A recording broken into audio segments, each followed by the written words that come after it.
Present. Director Camacho Rodriguez. Here. President Apodaca. Here. Please lead us in the invocation, Director Hawkins and Director Berge, Pledge of Allegiance. Please bow your heads. Our Heavenly Father, we want to thank you for allowing us to be here today. Thank you for all the blessings that you have given to us here at Central Basin. Please watch over us as we go through some hard times.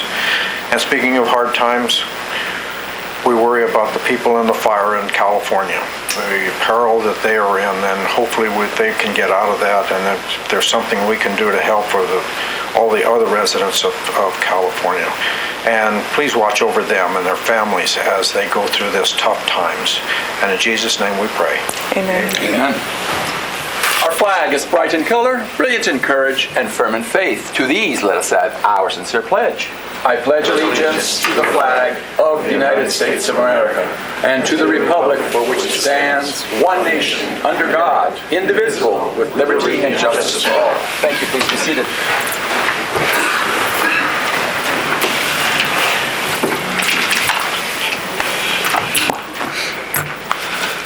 Your certification, The agenda was posted.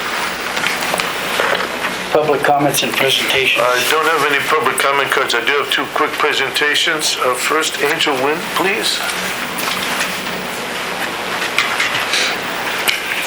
Angel, I'd like to thank you for 3 years of dedicated service, a lot of hard work. We appreciate it very much.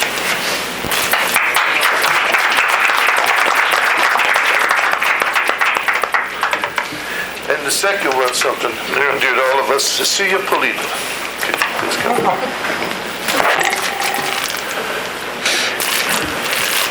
Let the record show. Okay, the Director Chacon just came in. He didn't want to miss this. As you know, when Maggie left, it was in the middle of a tumultuous time for us, and this is a standing ovation in recognition of the dedication to Cecilia Polito's dedication to Central Basin Municipal Water District and outstanding performance. She's demonstrated extraordinary efforts in ensuring the effective operation of the admin department and board services. With the loss of the department's director, Cecilia stepped in and assumed management of all functions of the department seamlessly without errors and handled the multiple board meetings with short notice. She's made sure that the board agendas, board committee agendas, minutes, and all board services are handled timely while training the new deputy board secretary and providing support to the general manager's office. The Lord knows he needs it. She has ensured that all board secretaries are completed timely and efficiently. And I can't tell you what a pleasure it's been working with you. Thank you very much.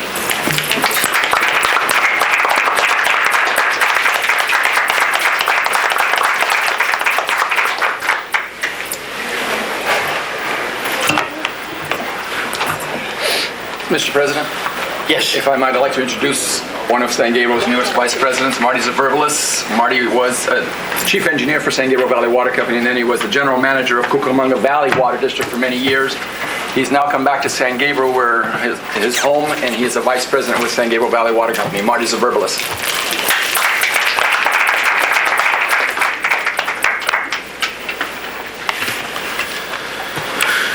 Item 4. There's no public comment, no written cards for me. Oh, okay. Yeah, so I announced that before I started. That's good. Alrighty, good morning. MWD activities. Yes, good morning. I have a couple of items for MWD activities update. Yes. The board retreat, brief update, the regional recycled water program, and then an update on the audit and ethics office. So with respect to the board workshop and retreat, last Monday and Tuesday, members of the board had gathered to review key objectives of Metropolitan as it planned to update its 5-year integrated resources plan and also their 2-year biannual budget. Those discussions were centered on Metropolitan's established role as a wholesale water provider and their successful management of supply resources. And they also discussed potential options in modifying their rate structure. These particular discussions will continue up until the next adoption of their biannual budget, which will be in April 2020 next year. With respect for the Regional Recycled Water Program, the construction of the demonstration facility is now complete, and the required testing and commissioning by their contractor is finalized. So now Metropolitan Water District is the operator of that demonstration facility. So over the next 15 months, they will utilize this treatment process through testing to ensure that the process effectively removes impurities and meets the highest quality standards. This advanced water treatment demonstration facility will represent the initial steps towards research, development, and testing to explore the potential of direct potable reuse. That testing will help determine whether to grow that particular facility to a full-scale plant that could potentially produce up to 150 million gallons per day of purified water throughout the region.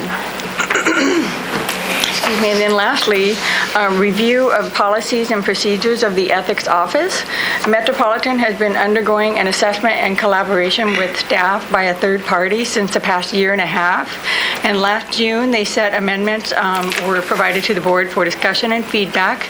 So earlier this month in October, the board reviewed recommendations of the Ethics Office policies and procedures, which include recommendations such as private communications by directors with staff, vendors, and contractors, limiting the scope of retaliation allegations within the jurisdiction of the Ethics Office, and then also rules for contractors and lobbyists. So the Metropolitan staff will be preparing proposed amendments to the admin code for the board consideration at next month's committee meeting. So those are all the updates I have for you. I'd be happy to answer any questions. Thank you. Consent calendar, 5 to 10. Anyone have any special ones they want pulled?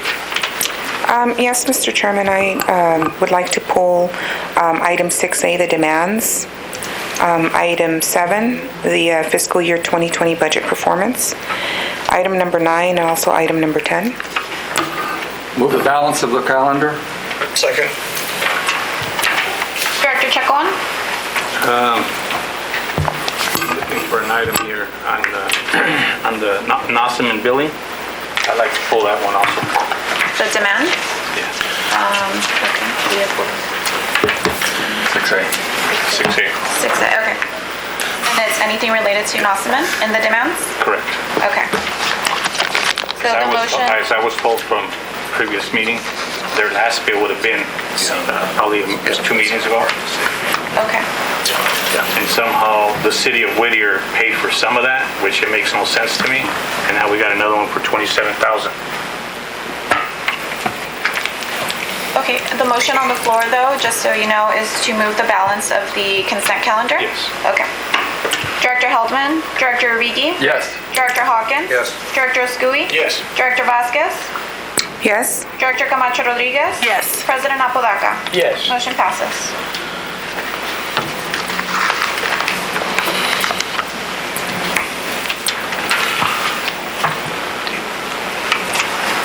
Okay. Yes, I have a question regarding check number 22556 to Hazen and Sawyer for professional services contract.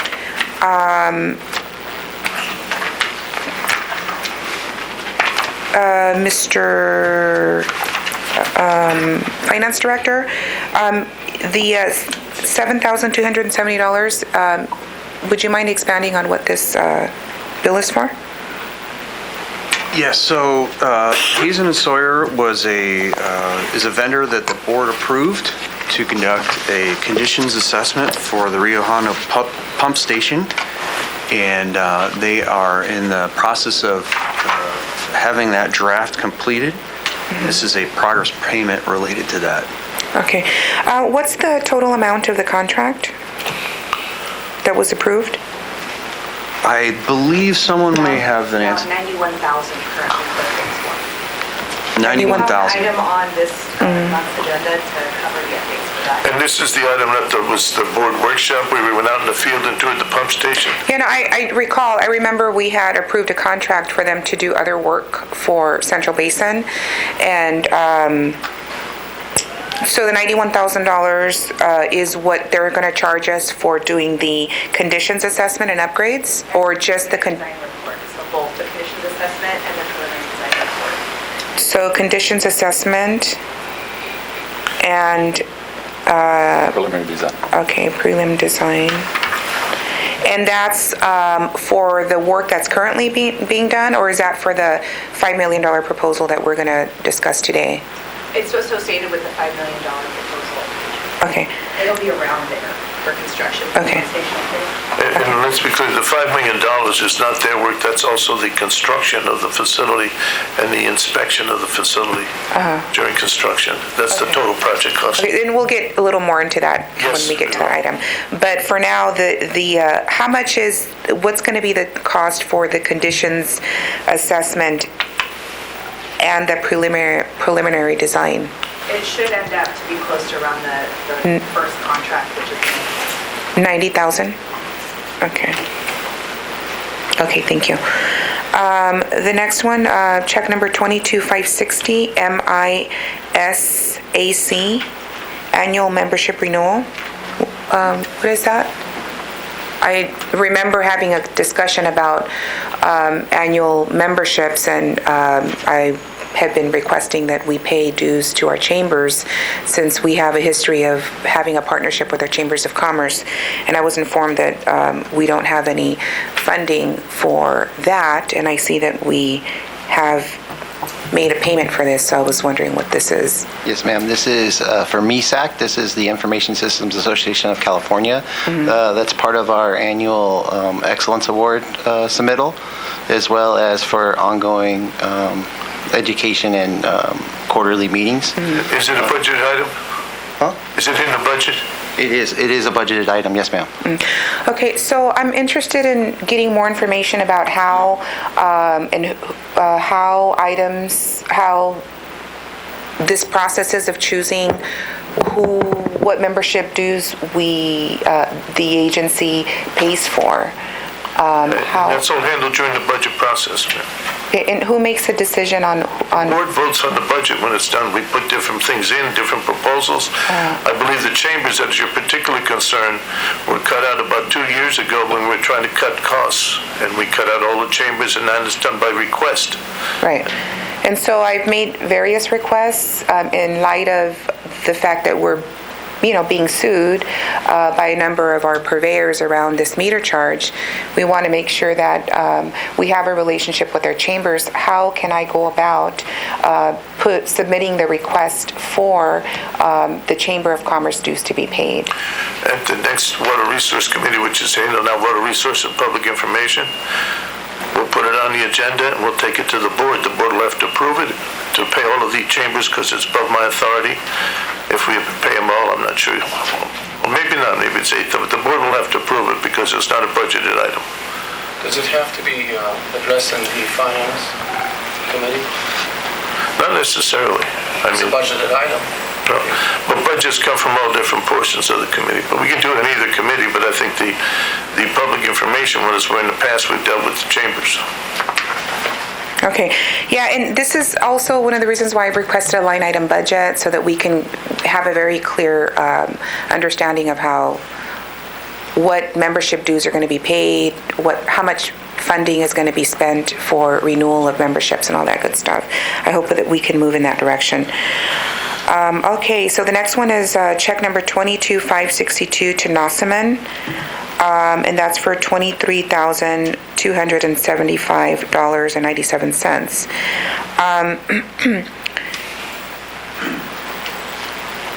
Is this the last bill to Nossaman? How many more bills would we get from this firm? No, this one was for the month of August, for Okay. services rendered in August. Okay.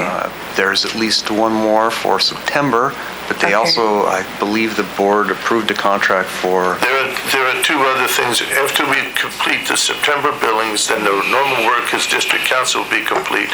However, they're handling two things: the final work on the WQPP, which is under 5,000, and also the final work on the lawsuit with Huntington Park over the appointment of the city director, and that will be wrapped up by January. So our last bill for them should come in February. Who made that? We recently voted, this board selected a new firm to take over the legal services that the agency needs.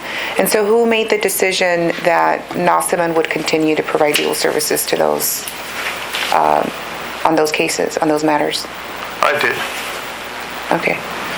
I would point out that we have the Huntington Park matter on for closed session, and we'll be giving you a report on the status, and we can talk about that, at least that portion of it at that time.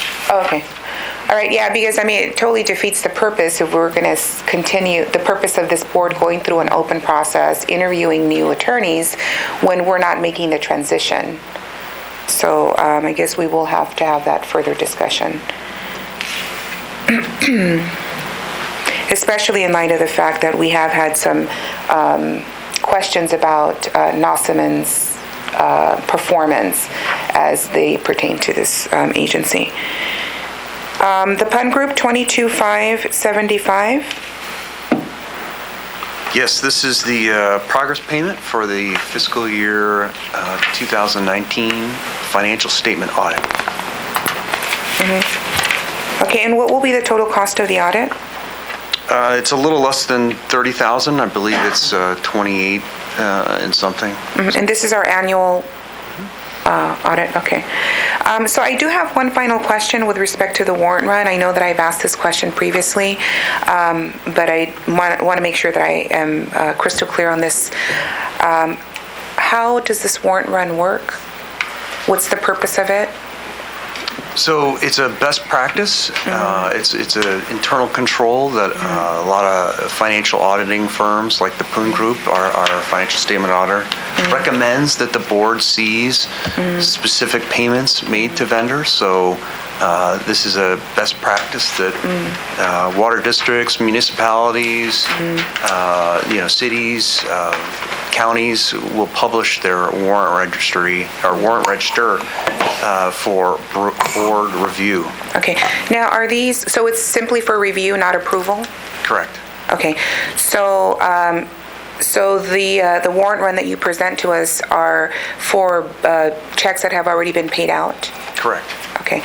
So I just want to make sure that I understand this correctly, because during my time as a city council member in the city of Linwood and during my visits to other special districts and municipalities, I see warrant runs, and the understanding is that these warrant runs go before the elected bodies for approval prior to payment. And so there seems to be a practice here, since I've been here, that the bills are paid prior to board approval, and that this is the process of having a warrant run on our agenda is more ceremonial than a process of approval. Is that what? No, actually, it's transparency. It's for transparency, so the public can see what the expenditures are. Yeah, so... Are you asking me? Yes, I'm asking you, what is your experience? I've seen it done both ways. Okay. Bear in mind that a lot of payments that the district makes are under existing contracts, and for example, electricity, we're not going to not pay our electricity bill, and it pretty much is what it is. So even when you get the report before it's paid, in some sense, that's also ceremonial, because we've already committed to contracts in a lot of cases for those payments. Some of the contracts you approved, and some are approved by the general manager and staff. So, as I said, I've seen it done both ways. Okay. Also, meetings in here are conducted once a month. Most of the municipalities, they have meetings twice a month. Correct. So if you want to wait once a month to approve all the bills, sometimes it's not very conducive in doing business. In my opinion. Okay, thank you. Okay.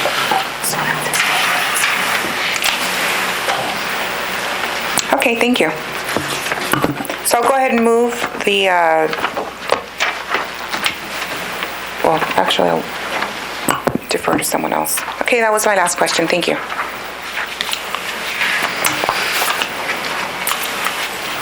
Directors, is there further discussion or is there a motion to receive and file item 6A?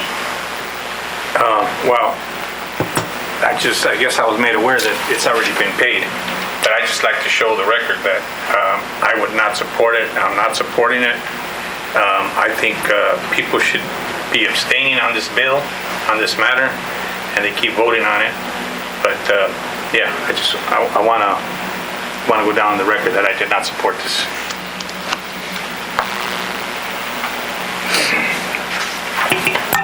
Move item 6A. Second. Director Chacon? I just made my comment. Is it just on Nossaman demands or the whole demand list? Nonsense. Okay. Otherwise, you're okay with the rest of the 6A demand? Any suggestions? Okay, then I'm good with it. Director Heldman? Director Origi? Yes. Director Hawkins? Yes. Director Oscui? Yes. Director Vasquez? No? Director Camacho Rodriguez? No. President Apodaca? Yes.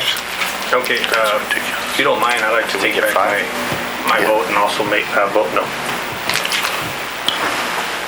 Were there 5 votes yes? No? Motion did not pass? No. Okay. With Director Chacon taking back his vote, it did not pass. Taking back? Yes, he just mentioned that he'd like to take back his vote and vote no. Sure.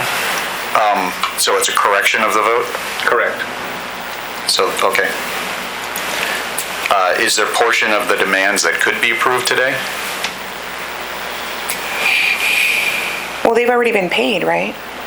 Correct. So it's ceremonial. In accordance with the process that's been used by the district for over 10 years, at least that I know. So I don't know what the issue is today. I don't know what it means if they don't approve it. Well, they've been paid, right? We would bring them back again, I think, for approval at a subsequent meeting would be appropriate. And that's why I asked maybe if we could single out the ones that are not palatable to a majority of the board, we could approve the others so we don't have to keep revisiting the issue. Well, it wouldn't be the first time. We always bring something back maybe 2-3 times. Or 4 or 5 or 6, yeah. Exactly. You got 9 board members. I mean, what I don't understand is if it's a ceremonial vote and the bills are already paid, I don't understand why you need an affirmative vote on this, if it's simply ceremonial. Mr. President. Well, you're receiving the financial report with the demands. We now don't have a financial report for that month, which is the official financial record for the district, so we would need to get that approved. But we're receiving and filing it, that's what, and it's ceremonial.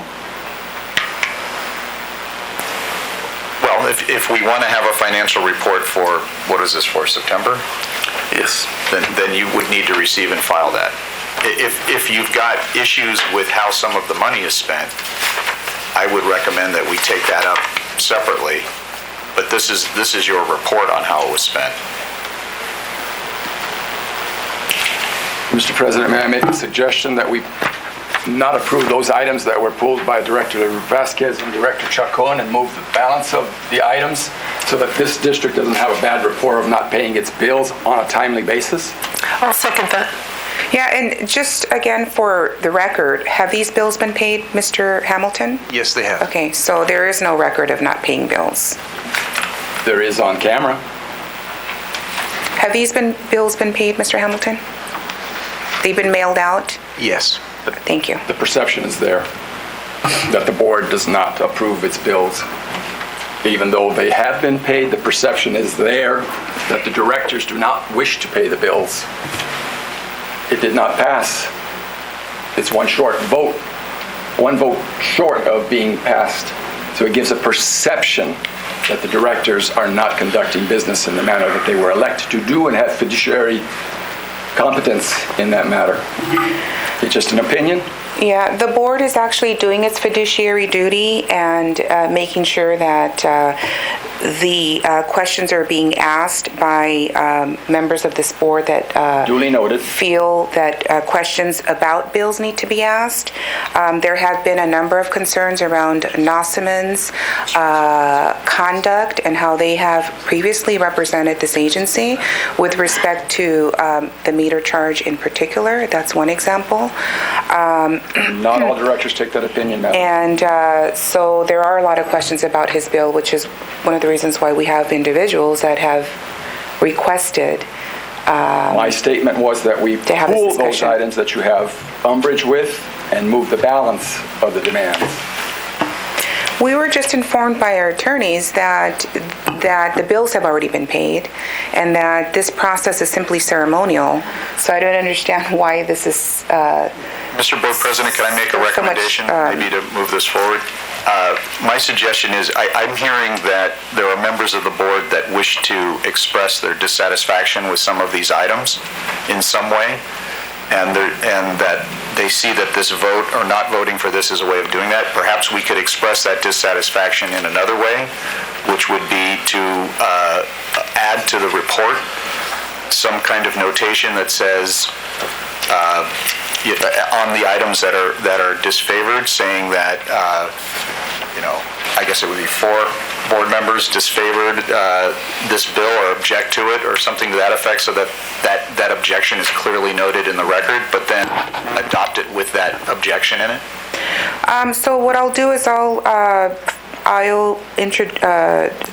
float a secondary or substitute motion to approve the warrant run with the exception of items 2255-6, 2256-0, 2256-2.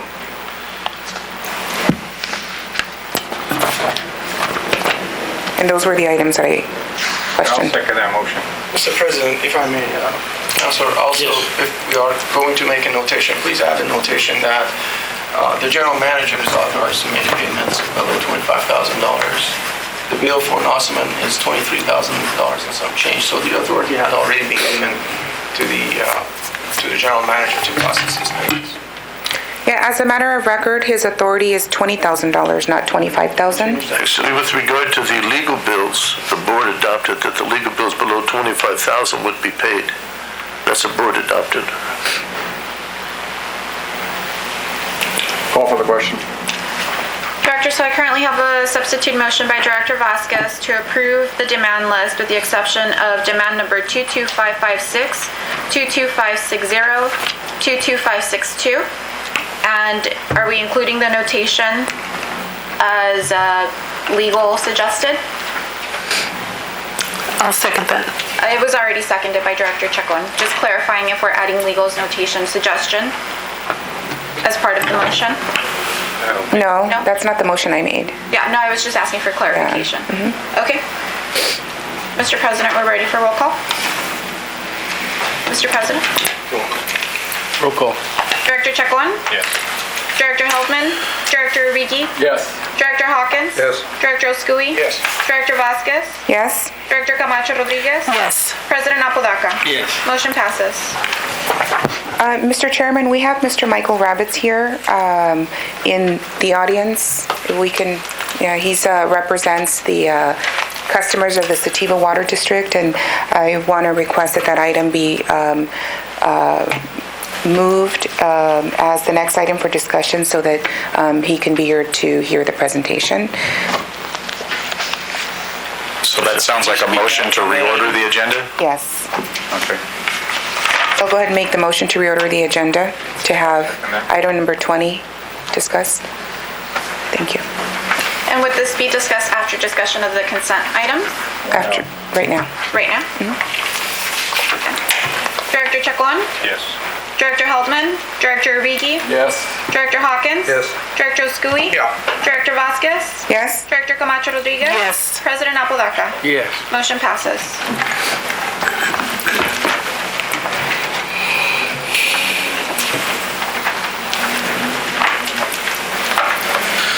Okay. As the board will recall, at the last board meeting, the 5 remaining directors who stayed for the entire meeting authorized us to submit a proposal for the assumption of the management and operation of the Sativa water system. We had not attended the pre-proposal meeting, so I sent a letter to the county requesting a waiver as the only public agency apparently going to submit. Since then, the county has granted 2 delays. We have not requested either. They have scheduled another pre-proposal meeting for tomorrow and made it mandatory that you only attend one of the 2. So by our attendance tomorrow, we will then have a legitimate proposal in.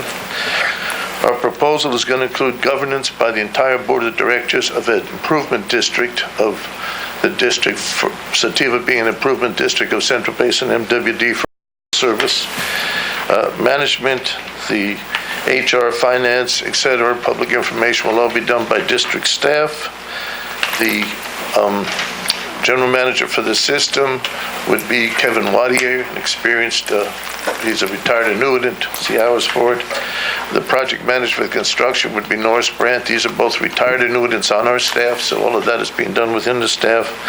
The operation of the system would be by Infomark. Our proposals being helped us writing it is the firm of West Yost, which is very experienced in this. They did the most recent privatization in Rialto. The proposal is due 2 weeks from today, and we expect to have it done by that time. It does have some complicated financial transactions, and it does require that we submit rates for the and obligations on financial issues. So a lot of work still to be done, luckily, but we have the extra time to do it. We expect to have a complete proposal submitted on time and fully meeting the requirements. Any requests, any comments? I did get an opportunity to review the request for proposal. Do we have any idea who the evaluation committee is? Yes, they spell it out, I believe, in the proposal. It's the county staff. Eventually, though, the final decision will be made by the county board of supervisors.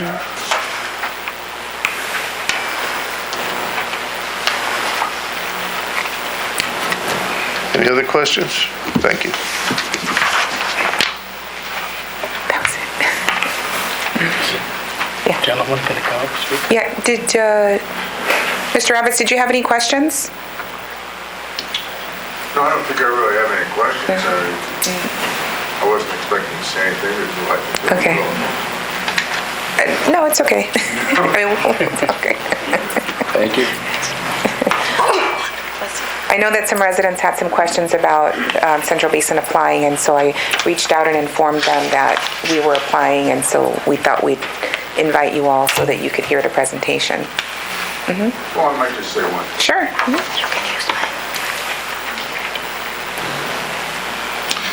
I'm a lawyer, so it is hard to keep quiet. But, my name's Mark Ravis, and I am one of the attorneys representing the residents in a class action lawsuit that we filed against the old Sativa.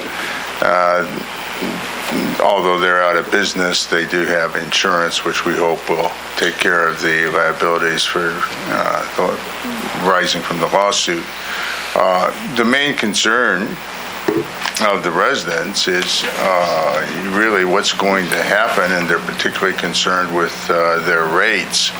They've been through a lot already, and they're worried that any successor utility is going to just come in there and put in meters. We understand meters may be necessary, but just raise their rates, tremendously, and without any consideration for what they've been through.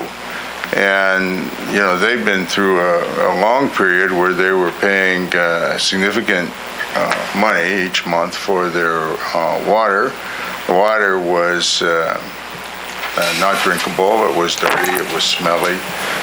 They couldn't cook or bathe with it.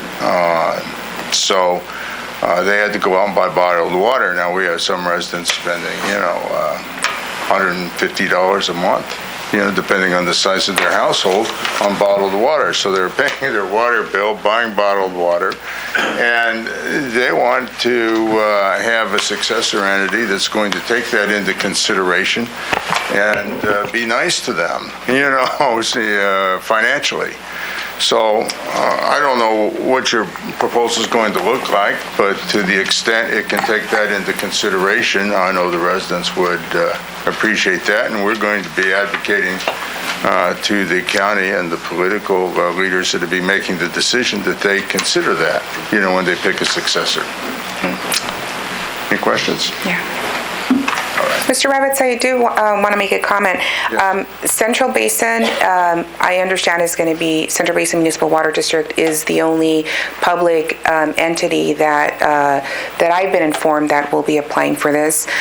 Central Basin Municipal Water District is a public agency that cannot make a profit. We are here to serve the public. While we have a diverse board, we do have 5 members of this board that are elected by the voters of the district. We have 3 members of the board that are appointed by the purveyors, which are either the private water companies, the smaller mutuals, or the cities that Central Basin sells water to. We sell imported water, and we also sell recycled water to 24 cities across our service area. And so I represent the Sativa Water District. I have walked those neighborhoods during my reelection in 2016, during my initial election, and many of those residents expressed concern about the brown water even then. Central Basin was approached sometime between 15 and 20 years ago to take over the Sativa Water District by LAFCO, and at that time I wasn't on the board, but obviously the agency didn't consider it. But I believe now, we have the will to, try and help the community maintain lower water rates, since we are not in the business of profiteering, or we're not required to make a profit for our shareholders. So I believe that we will do our best to put our best foot forward. And while we do have representatives here on this board, we have representatives from private water companies. I will say that this board has no control or authority on what they do at their private water companies. So while they sit on this board, they do have a say in our budget and in how we operate as an agency. But while you may see their faces here, and for example, Liberty Utilities serves on this board, we don't have any control over their budgets or their ability to make a profit or not. So I just want to make sure that the residents of the district understand that. I appreciate that. Thank you very much. Thank you. Okay. Thank you. Thank you. Thank you. Thank you for your presence. Item 11. Mr. President? Yes. We're back at consent calendar, item 7.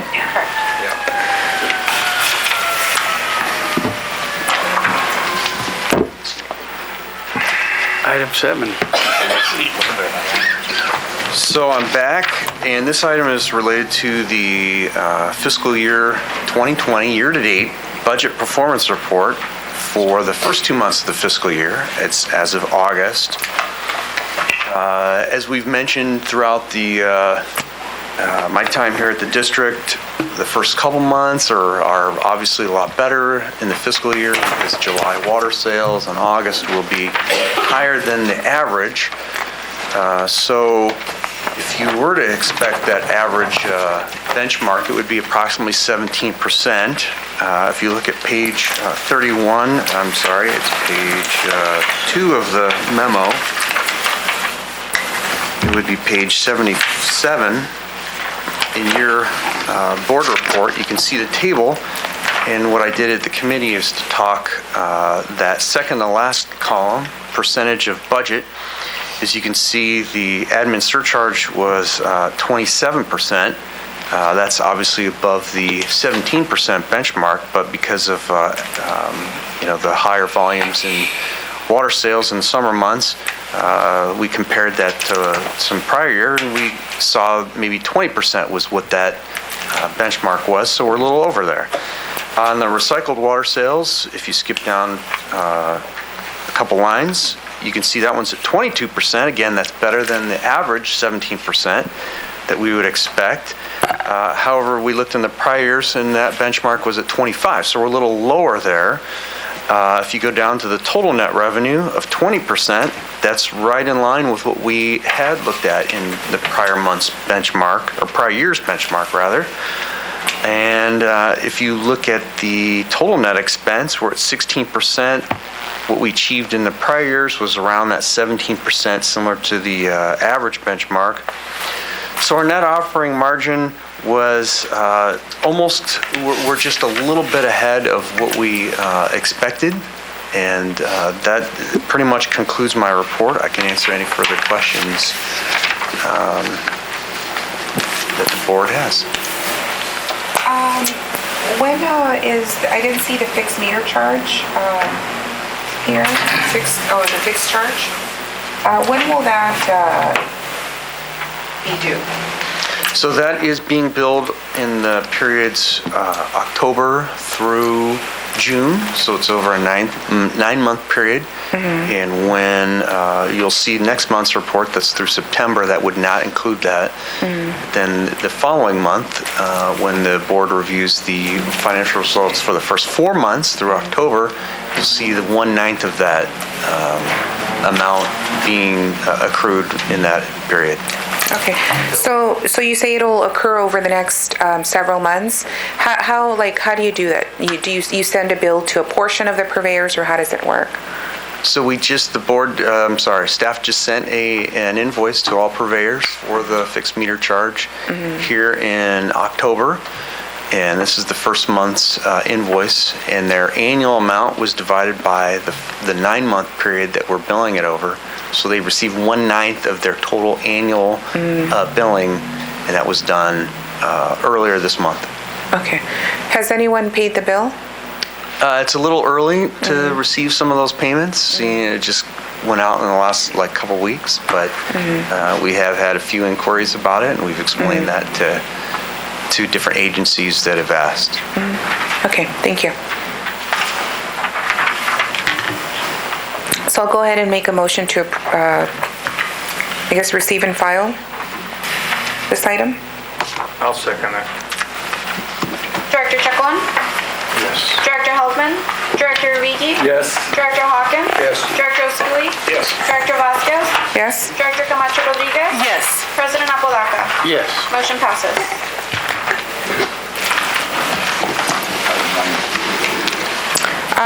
Yes, item number 9. So I have a lot of questions about this.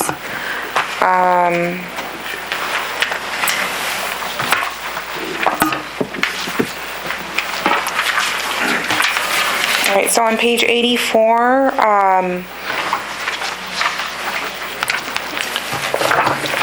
the item 1, 2, 3, 4, 5, item number 5, which is the contract to Fieldman, Roll-Up, and Associates. Is this item 8 or item 9? I believe you pulled item 9. Yes. Item 9 was the one that was pulled. Yes. Oh, item 9. Okay, so are we on 8 or 9? Okay, actually,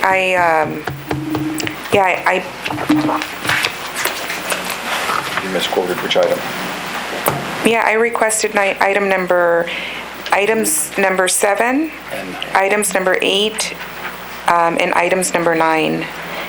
Director, we have 6A, 7, 9, and 10 as the items that you pulled. 6A, what else? 7, 9, and 10. 9 and 10. Item number 8 was not pulled. Okay, so then I misspoke. I thought I said item number 8. So, okay, I have lots of questions about those contracts, so I would like to ask for reconsideration to bring that item back. And I'll go ahead and make a motion. Well, Mr. President, may I speak? Yes. That item, Director Vasquez, has already been approved. My recommendation is if you've got questions about it, work with staff on that. You can get the information after the meeting from staff. Yeah, I'd like to request for that item to be reconsidered. Okay, you have the right to do that. That's my prerogative, right.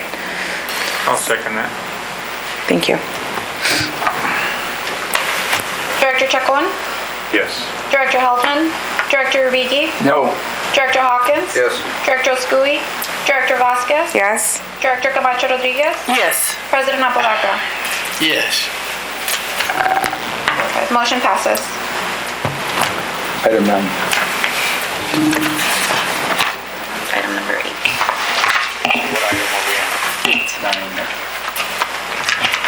Item Passed, number- Director. Oh. To reconsider number 8 passed. Okay. Yes, but we're on item 9. Okay. It's up to the board president. Do you want to finish off 9 before we go to 8, or go to 8 first? Dealer's choice. Doesn't matter to me. I mean, it doesn't matter. As long as we get, I guess we'll go to 9. and then we'll come back. Okay.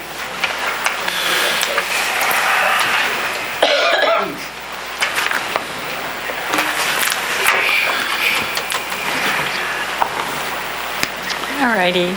Did you want me to give a brief update on the water supply and resources update? Just kind of run through a brief summary on that? Did you want me to give you a brief summary on that? Sure, would you mind speaking up? We have... Did you want me to give you a brief summary on that? Yes, I actually do, and I had a question. You can go ahead and start your presentation, and then... Oh, okay, Yeah, great. I'll ask the questions. Right, so for the month of August, Central Basin supplied 1,709 acre-feet of direct deliveries of Tier 1 imported water. So this reflects an 8% increase compared to last year deliveries. And we have here on the graphics that comparison. And as for recycled water, we also show the deliveries for the month and also compared to the last 3 years of recycled water. Excuse me. And then on that memo, we move on and we always take a look at the top 5 water producers and we compare their activity from this year to last year.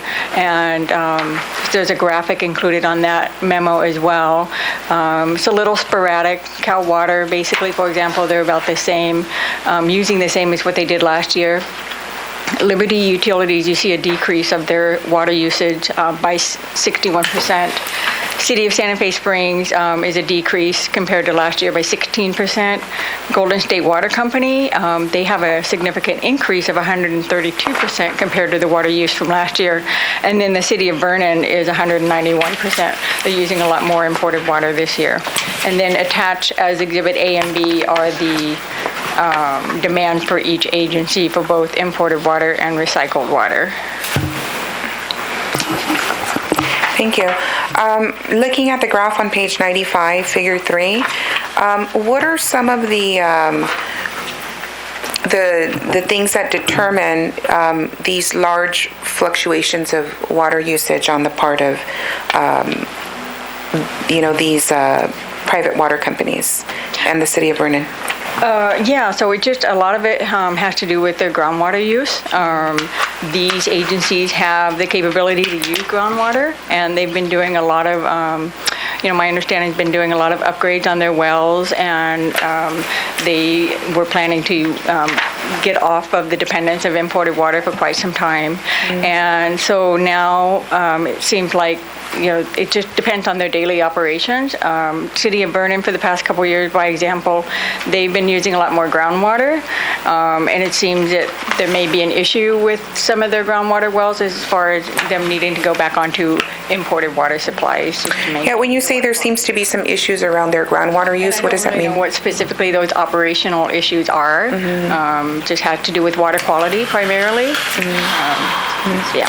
Yeah, is there any way that Central Basin monitors these reasons why? We do. A lot of it has to do with water quality. A lot of it has to do with the more folks have the capability to use additional leased groundwater rights from other agencies. There's activity in that area as well. So it just fluctuates. Yeah, where do you get that information from? It's just basically talking with the purveyor and keeping those relationships open and just making sure that, we're here to, help provide them with the needs that they have going on and, just maintain those relationships. Yeah, so in the city of Vernon, for example, do they have, how many water wells do they have? I don't know, to be honest with you. Well, I do know it's in one of the earlier reports that we presented in September. I just don't have it at my fingertips right now. I want to say a couple, two. I think 2 or 3 at the most. Yeah. Are they contaminated? Is that why we're experiencing a higher usage? I don't know if that would be the word to use. Sometimes the wells are down for rehabilitation, problem with the pumps. There's all sorts of mechanical reasons. Yeah, I'm not asking for speculation, for anyone to speculate around these issues. I'm just wondering if our staff monitors that. If so, who monitors that? And I'd like to dig a little deeper into these things. I think it's into these issues. I think it's important for us as an agency to understand the landscape of water in our region, in light of the fact that we're in the business of selling water. It's nice to know what's happening out there. So I just thought I'd ask. If I could just add, Vernon's gone back now onto their groundwater. They're no longer buying water. So whatever it was something that only took them a month or 2 to resolve the issue, and they're now back on 100% groundwater. So obviously it wasn't a significant long-term problem. Whatever it was, they fixed it, and they've now gone back to not buying any imported water. Okay. And what about Golden State Water Company? Any news on why their imported usage They had the opportunity to lease groundwater rights earlier in the year, and they used a lot of that activity. It's our assumption that maybe they're not utilizing that activity at this particular month. Well, yeah, I can clearly assume that just by looking at that, but do we have more than speculation? Do we have more information besides us, just assuming that, obviously something is wrong, or there's a reason why they're moving, but we don't have any reasons. Right now they have several wells and several different sources of water, so we can dig a little deeper into that and have that discussion with them if you'd like to have a little bit more of a... Yeah, I'd just like to know what the trend is, as we make projections. What are the reasons why, our purveyors make the switch, from imported water from their groundwater to imported water. Right. Okay. Yeah. What about anything on from the city of Santa Fe Springs? Any information there? No. Again, it's kind of the same status as far as using their groundwater, and they're able to have that operational efficiency, and they're able to utilize more groundwater in that area. And what about Liberty or Cal Water? Yeah, Cal Water, we've been expecting them to significantly drop imported water use for quite some time now, and we're just waiting for, I think they're waiting for more information from the Public Utility Commission and the regulations, but they're staying on imported water right now for the need to be that not everything is finalized and approved on their groundwater wells and their usage for that matter. As far as Liberty, it looks like... So regarding Cal Water, what does that mean? Do you want to help explain a little bit more, Kevin? Cal Water has 2 service areas in our service area, the Dominguez service area and the East LA service area. And it's the East LA service area that's going through a major transition. They discovered contamination issues in their East LA service area many, many years ago, and they've been attempting to address that problem for many years. It's a significant, very unusual contamination problem. And so they've been telling us for several years now that they were going to bring their groundwater back on and reduce their purchases from us. They haven't done it yet. Our understanding in speaking to them is that what they did is they first built their wells, and those were completed a few years ago, and then when they went to turn on their wells, they found some additional contamination issues which were unanticipated. So then they proceeded with getting approval from the PUC for funds to put in the necessary treatment. It's our understanding now that they've done that, and that the treatment has now been completely installed and would be operational, and the only thing they're waiting for is the final approval from the what used to be the State Health Department, now part of the State Water Board, to turn on that additional operation. And so that's why, as Tammy said, we've been assuming and expecting them to drop off from us at any time now in a very, very significant way. So that's what's going on with them. And we communicate with them periodically to get an update on what their status is. But again, it's our understanding that all they're waiting for is the final approval from the Division of Drinking Water, which is now part of the State Water Board, to turn on their new wells and treatment, and then they will roll way off of us in terms of imported water purchases. Do we know how many water wells? I don't know how many, but it's several, and it's enough to meet in virtually their entire demand in their East LA service area. Okay.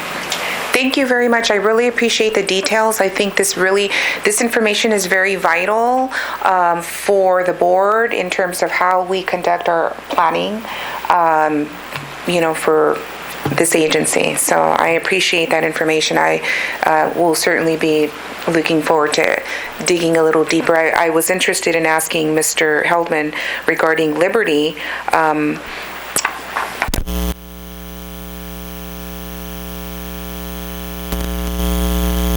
Ms. Tammy has any My understanding that they're able to utilize more groundwater through leasing of other groundwater rights from other parties in the area, which helps reduce their operational costs, my understanding. Okay. All right, thank you. You're welcome. All right, so I'll go ahead and move to approve item number 9, or I guess it's move to receive and file, yes. I'll second that. Director Cheklin? Yes. Director Hellman? Director Rebate? Yes. Director Hawkins? Yes. Director Osculi? Yes. Director Vasquez? Yes. Director Camacho Rodriguez? Yes. President Apodaca? Yes. Motion passes. Item 10. Item number 9. I'm sorry, 8. I believe. Yes, I'm sorry, it was 8. Item number 8. Item 8. Yes. All right, so item number 8, on page 84, Fieldman, Roll-Up and Associates, DBA Applied Best Practices. It says here that it's a contract for continuing disclosure services. Can you give me, a little bit of background on that? I'll defer this question to Andrew. He manages this contract.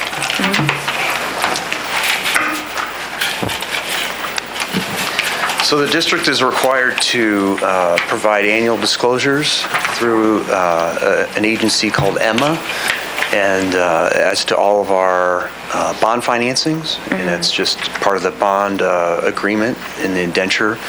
So that's required 270 days after the end of the fiscal year. And we used to have another entity do that, and Fieldman took that over for the one that was due around March of 2019. So this report is due every March? And who is it submitted to? Who is it due to? It is due to this agency or this website called EMMA, E-M-M-A.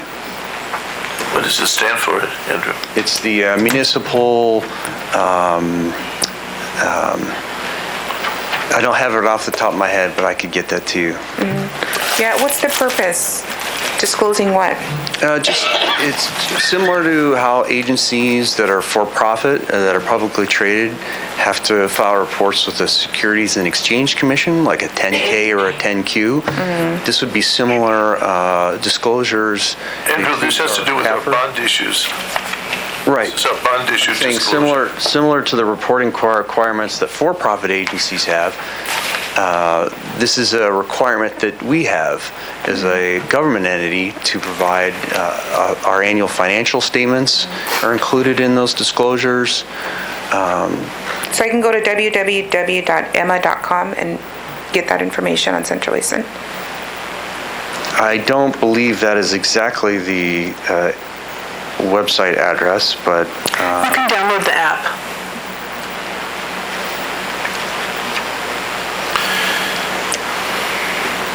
It's a website funded and operated by the Municipal Securities Rulemaking.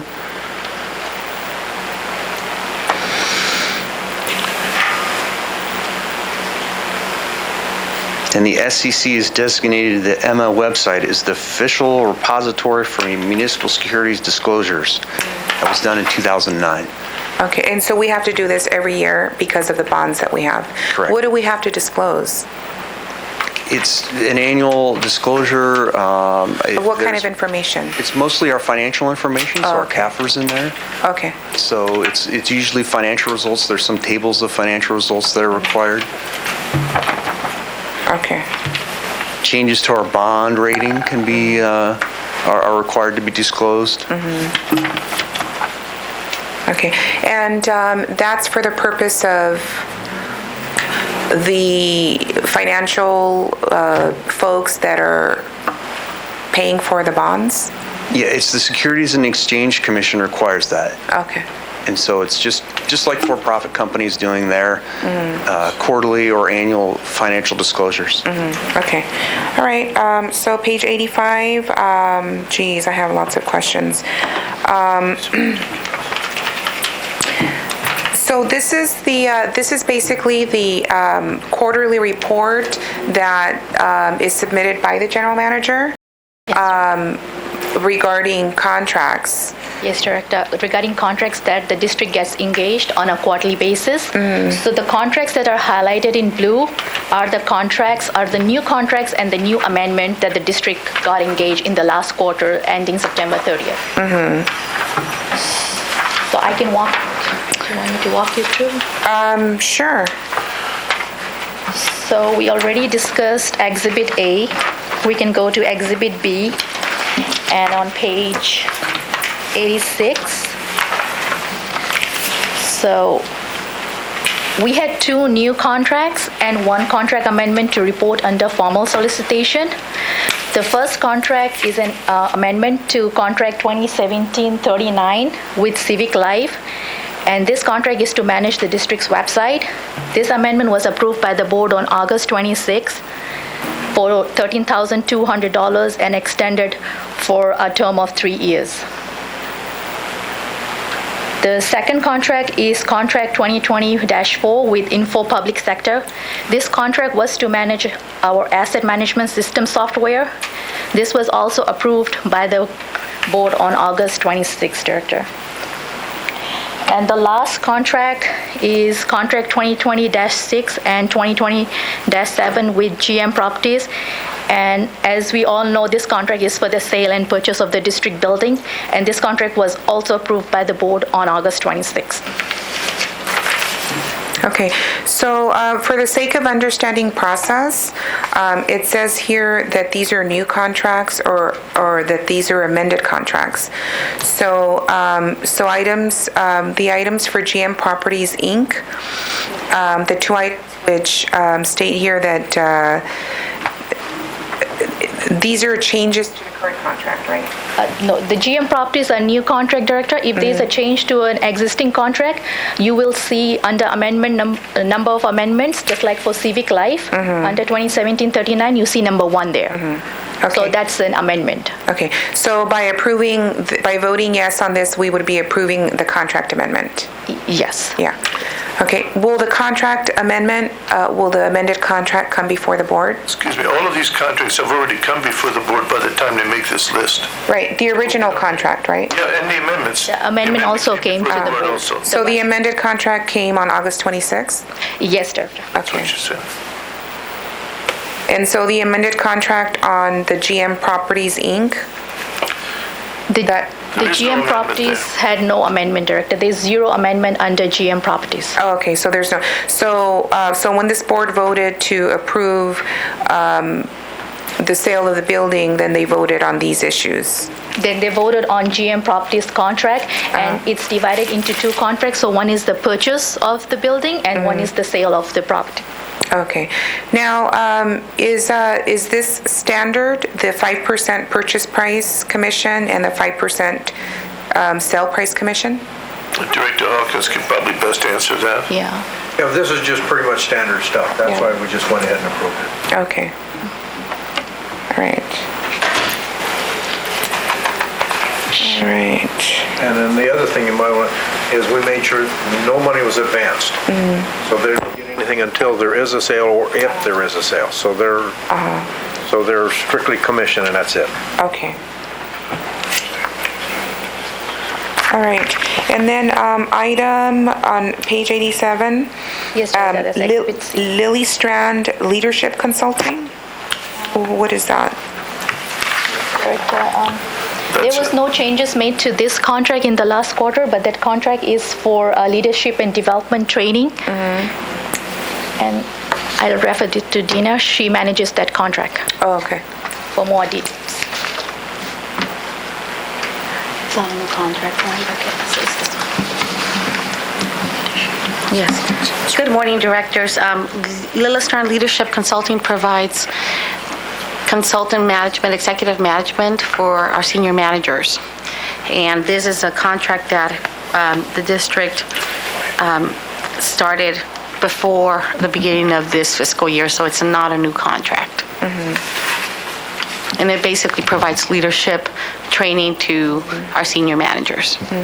Can you tell me exactly what that means? Like, do they come to this office and have meetings and have workshops for our managers, or what exactly does that mean? It starts off with a 360-degree feedback where the manager's direct reports, as well as the general manager and peers, provide feedback on areas to improve, strengths as it relates to the senior manager's leadership style, management style, with the goal of having strong management here at the district. Can you tell me where they're located? Them in particular, I think I'm not sure. Riverside. Riverside? Yeah. Okay. Canyon Country, I believe it's called. Yeah. And this is not a new contract, directors. This has been an existing contract with the district. Is there any way we can put down where anybody that we're doing business with, because I know that we have, just little things here, but if we can find out what area they're in. Sure. Yeah, Noted, I want to Director. make sure that it's not all either, Orange County. I want to make sure that, everything's being spread out. Thank you. So it says here that the start date on this contract was December 3rd, 2018?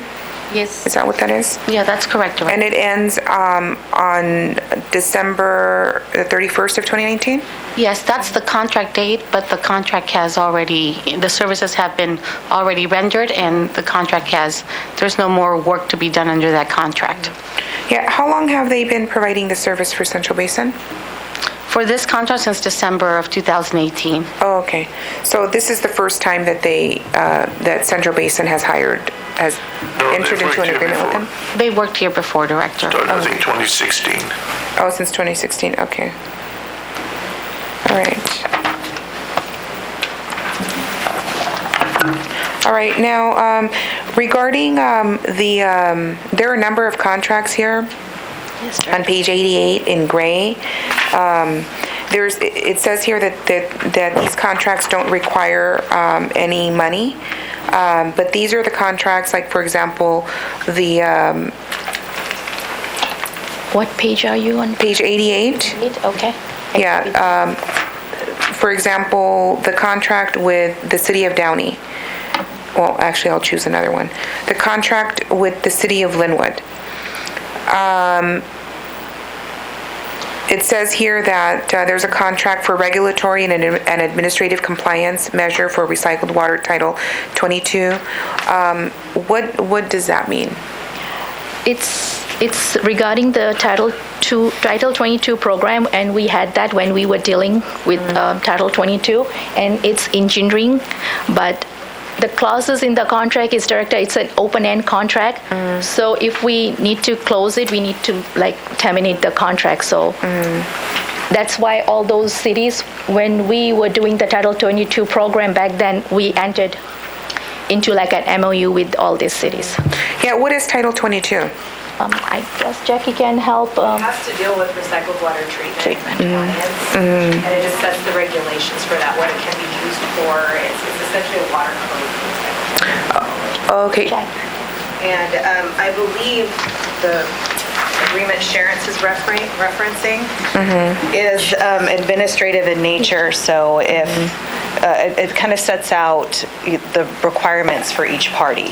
So if they're going to be reporting to us how much recycled water they're going to be using and what we're going to do with that, and if they're going to be expanding off their recycled water system, and essentially how they report that to us, just so we can set some guidelines on what we can do with the project together.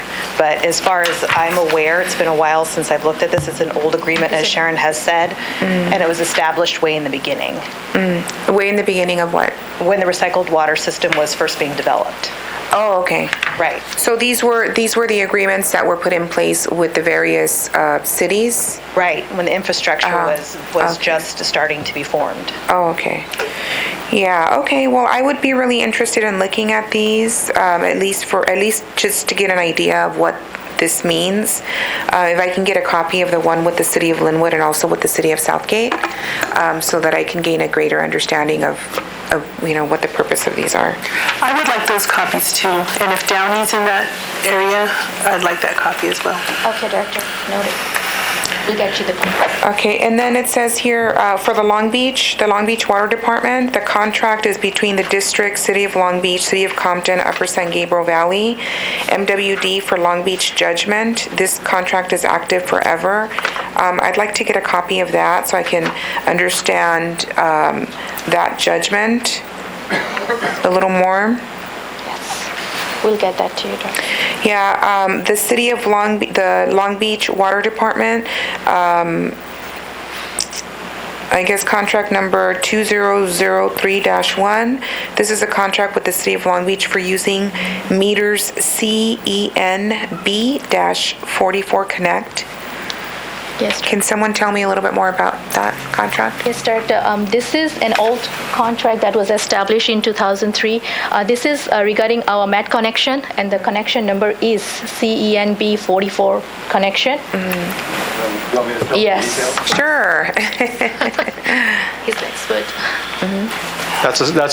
I know what it is. It's a connection that Central Basin originally constructed for the purposes of serving the seawater barrier in Long Beach, and Long Beach purchased it from Central Basin in 2003 for $50,000, so it's no longer a Central Basin connection, it's now a Long Beach connection.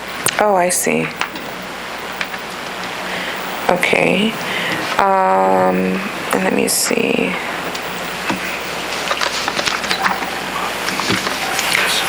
All right.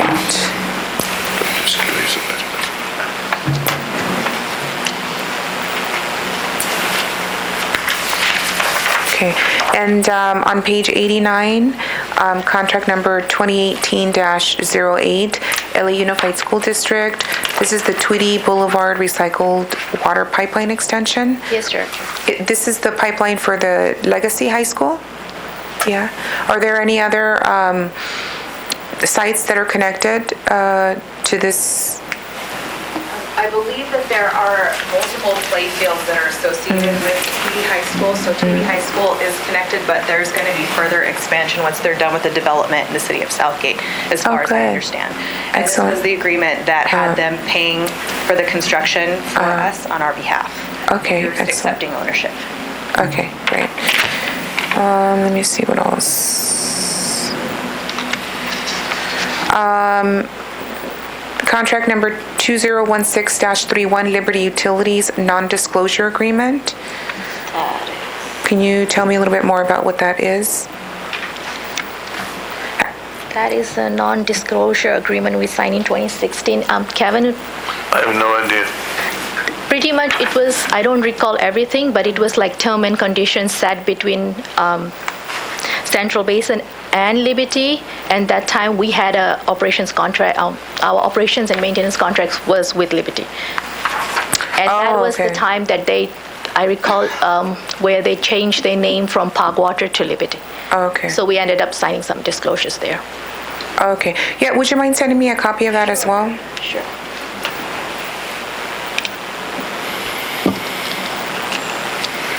Okay, and then also contract number 2019-12 for the contract with Suburban Water Systems. It says under MET's agreement number A0-5217, MET agrees to provide the district a 4-20 MA telemetric flow signal and power at service connection. Yes, Director. Yeah, what So this was under MET that Suburban Water System needed a power service, and then they had to go through us to get that connection. Just because we're a MET member agency. So this is just like a pass-through contract that we signed.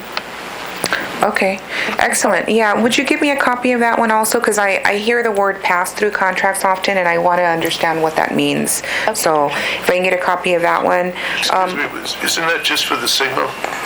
Okay, it's not a pass-through contract, has to do with passing the signal on, not money or anything like that. This is, yeah. They're paying the money to that.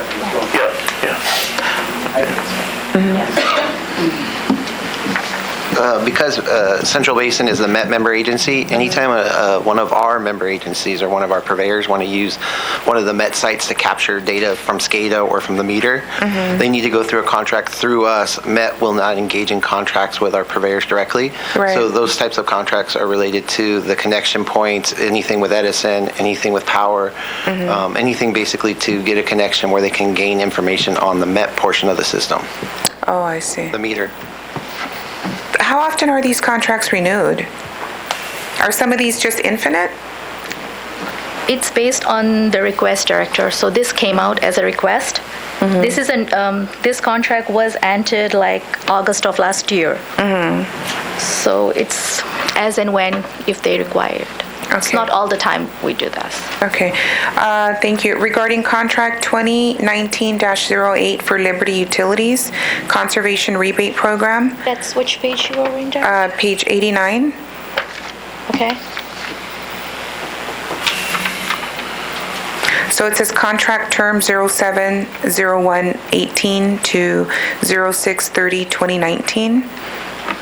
Yes. Yeah, can I get a copy of that contract as well? All right. All right. And then the next one is contract number 2006-06, the San Gabriel River Discovery Center. Would you expand a little on that? I know that I have been out there, and I know that Director Apodaca served on that board. It was a really great project that was being planned, and I recall that the Central Basin had made a commitment, to help fund that project. And so if you can just, give us a little bit more information on that, that would be great. Sure. I'll refer it to Tammy. More detail. So this information came to the board several months ago. So basically what happened was the Discovery Center, they were notified that they need to close the project because of work that was being done at the Whittier Narrow Dam by the Army Corps of Engineers. So they're not able to proceed on this planned development that they had envisioned for quite some time. Wow, that's too bad. It is. Yeah, it was a beautiful project. Right. That they had planned. But I'd be happy to provide information to Sharon to give to you with a little bit more detail and discussion about how that all. Whatever happened to that entity? Did they dissolve it, or? No, the entity is still. They did. Oh, the San Gabriel River Discovery Center. They did dissolve it. Yeah. Oh, okay. because there's no further need to pursue development I of believe we got it. $50,000 back at the time. Wow, okay. And the reason, Director, it's still here, we're still waiting for some paperwork. We haven't got the final version. Prosecutor, so that's why the information is still here. Once we receive that, then we'll get it off from the list. Okay. Sharon, can I get whatever report? Can I get whatever reports that you'll be sending out? Thank you. And, okay, and that's about it. I did just, as a matter of information, all of these contracts, I know some of them are dated. The written contracts have all come before the board. Is that how this works? Absolutely, yes. Okay.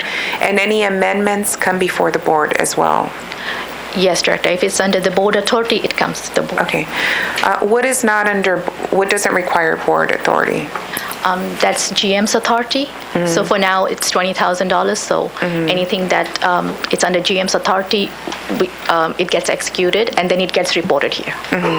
Okay, so once the board, if the board approves a contract for $150,000, and the actual contract comes before the board approves it, if there are any amendments to that contract that require that it exceed that $150,000 authority, does it come back before the board? Yes, Director, absolutely. It comes back to the board. Okay. All right, thank you.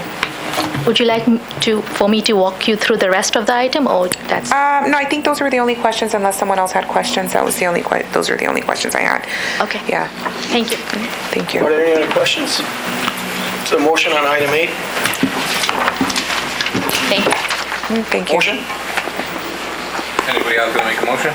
I'll go ahead and make a motion to approve. Second? Second. Thank you. Roll call, please. Director Fiscal? Yes. Director Heldman? Director Rebate? Yes. Director Hoffman? Yes. Director Schooley? Yes. Director Vasquez? Yes? Director Camacho Rodriguez? Yes. President Apodaca? Any other items that were pulled that requires discussion? Item 10. Number 10.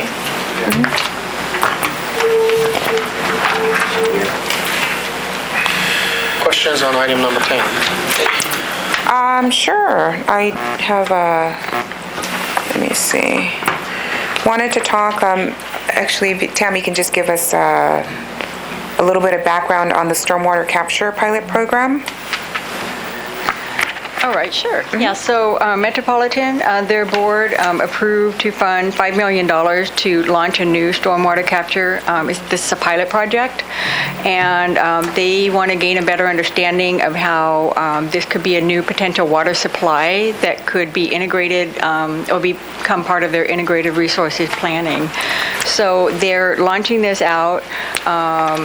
They will be accepting applications from interested parties come January 2020.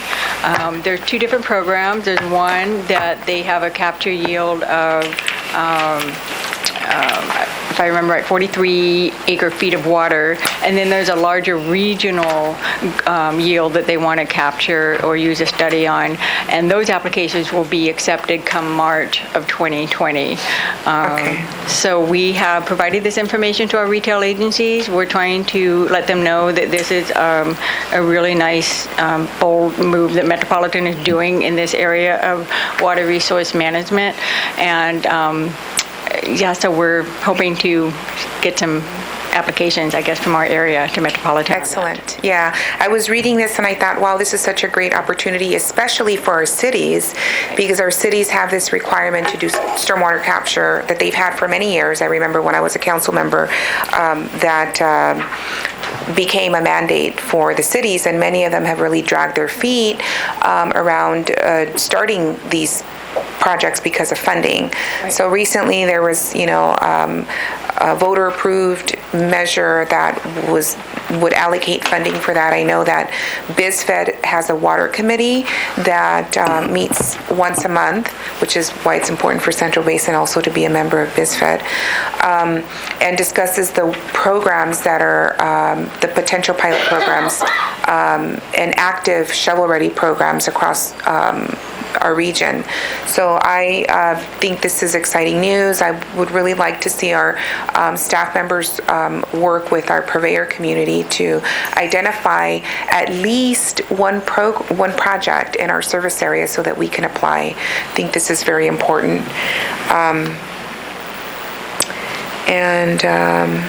Do we know of any, who will be working on this particular project? Item, I brought this information to our purveyor workshop last month, I believe. We've also extended an invitation to have Metropolitan Representative attend the next Gateway Water Management Authority meeting to give a more in-depth presentation. And that committee meeting consists of the cities in our area and a few water districts. Wonderful. So, hopefully we'll get some more interest as a result of that. And we'll be following up with them, come December, just reminding them that, applications are due, do you have anything that you can submit? Excellent. Yeah, I believe it's incumbent upon us to properly document all of these benefits that our purveyor community have, as they pertain to accessing funding that is available at the Metropolitan Water District because of they're in our service area. All right. So the other one was the demand management recovery, cost recovery? Yes. I thought this is really an interesting thing that the Met is doing. I think this is worth monitoring as we move forward with discussions around changing our rate structures. But would you mind expanding a little on this? So Metropolitan is preparing to develop cost recovery mechanisms. A large bulk of their rate structure includes volumetric rates. So last year in April 2018, Metropolitan conducted rate studies to complete a cost allocation study. And so they're talking about this now to be included as part of their biannual budget and rates process. And how the rate structure is developed, the demand management approach has been used through what is known as a water stewardship rate. And how that water stewardship rate has worked out in the past is that it's been used for recouping their demand management cost. So one of the main drivers behind the demand management structure is avoided cost. So the avoided cost of spending billions of dollars on capital improvement projects and upgrades. Instead, Metropolitan would spend fewer dollars on water conservation and programs and incentives to conserve the water. So there's not so much supply going on, and that would decrease the burden on the infrastructure and repairs. So they have alternatives that they're presenting to their board right now. They're discussing this. They talked about this at a couple of months ago. They talked about this at the board retreat last week. They'll continue these discussions. So they have three different alternatives. So alternative one would be leverage the existing cost of service methodology. These demand management costs are currently recovered in the volumetric rates, as I had mentioned, being part of the supply rate and the system access rate. And alternative two would recognize the uniqueness of the demand management, and it would change the cost of service methodology. The demand management costs would be covered from both variable and fixed charges. So, for example, the unbundled rate structure that they have, it would be partly variable rate, tier 1 supply, system access rate, system power, and then partially fixed rate that we know as the readiness to serve charges and the capacity charges. And then alternative 3A, these costs would be largely fixed Metropolitan is analyzing that a long-term commitment should be reflected by this fixed charge. They are looking at a way that demand management is a direct benefit and more equitable approach. That would be an annual fixed charge based on the allocated demand management cost.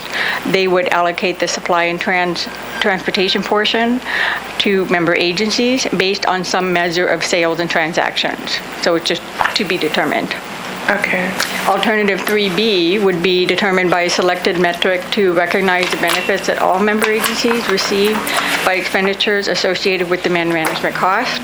A Metropolitan would allocate demand management cost to member agencies based on a broader perspective, and these considerations could include anything ranging from population, assessed valuation, acreage, or some combination thereof. So both alternative 3A and 3B would be a new fixed charge rate. Yeah. Okay. Now, I'd like to get a copy of the rate study. Oh, okay. Yeah, if you can give me a copy of the rate study around this. And yeah, this is going to be really important that we monitor this data as it's released. I think it makes sense that the Metropolitan Water District is planning ahead and looking at a calendar and inserting dates for beginning a rate study and not just dropping it on the board a month before. It's actually going to be recommended. I appreciate how they plan. So the next one is water quality. The water quality, it says here that there was a managers meeting, and that there were over 140 participants. Can you tell us a little bit more about that water quality meeting? Pretty much ranging to cover from the whole service area, but we did share this information with our retailers as well. This is the second workshop that they've had to talk more in depth about water quality and what Metropolitan is doing, what the State Water Resources Control Board is doing. So, yeah, we've been sharing that information. Our retail agencies have been participating as well. And we'll bring more information as an update at the Water Resources Committee on that particular item as well. Excellent. Yeah, I look forward to the meeting that we're going to host around these water quality issues.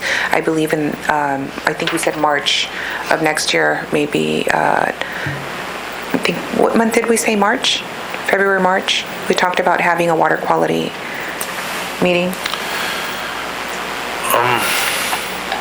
With the purveyors? Yes. Yeah, I think it was going to be March is what I'm going to... Yeah. Okay. Okay. We can do it either at the caucus meeting. Since we're reviving our caucus, I think it would be great for us to have ours then. And again, this is yet another benefit that the purveyors get is, getting access to this information that, brings together resources to address the water quality issues in the region. All right, thank you. Any other questions on item 10? Move item 10. Is there a second? Second? Second. Thank you. Roll call, please. Director Chacon? Yes. Director Heldman? Director Rebate? Yes. Director Hawkins? Yes. Director Oscui? Yes. Director Vasquez? Yes? Director Camacho Rodriguez? Yes. President Massachusetts? Motion passes. Moving on to the action calendar, item number 11. Director Hans, would there be a presentation on this item? Yes, Mr. Plimpton.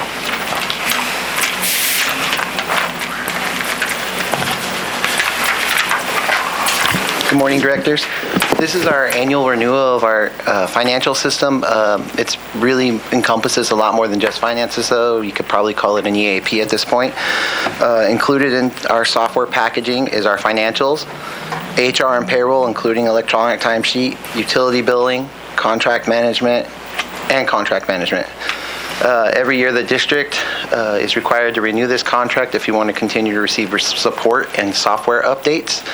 Unlike some other companies, though, the updates aren't minor updates. Typically, there's 2 major updates throughout the year, or I'm sorry, 4 updates throughout the year, 1 major update. Typically, year-end is the major update because you're updating tax tables for the next year and encompassing new reports for any new GASB requirements. And those are included as part of this process. Last year, the district tallied a little bit over 60 support calls and cases, which show the usage is there. Without some of these support cases, we wouldn't have been able to complete some day-to-day work business. Kyle, in the past, I try to bring multi-year agreements whenever possible to the board. Tyler doesn't engage in multi-year agreements. They only do year-to-year agreements. This year's agreement looks like a little bit over a 3.5% increase, which is really good compared to other software agreements in the market that we've seen in the past with one-year agreements. And unless there's any questions, the recommended motion is that the board approve and authorize the general manager to renew the maintenance agreement with Tyler Technologies for a one-year total not to exceed $63,605. Thank you, Mr. Plimpton. Any questions from the directors? Seeing no questions? Well, Question? I do, just a quick question. I don't see the contract attached here. I know one of the requests There's not a contract. There's a invoice on the back which shows all the modules that'll be included as part of the invoice. Has this been paid already? This has not been paid already. This has not. Any other questions? Seeing none, is there a motion? So moved. Second? Is there a second? I'll second. Director Hondo. Thank you. Director Chacon? Yes. Director Hellman? Director Origi? Yes. Director Hawkins? Yes. Director Escalante? Yes. Director Vasquez? Yes? Director Camacho Rodriguez? Yes. President Apodaca? Motion passes. Thank you, directors. Thank you. General Manager Hunt, The next I is presume Dina will present the item. Yes. Good morning, directors. So this is item number 12 with regard to the salary schedule pursuant to CalPERS regulations. As a way of introduction,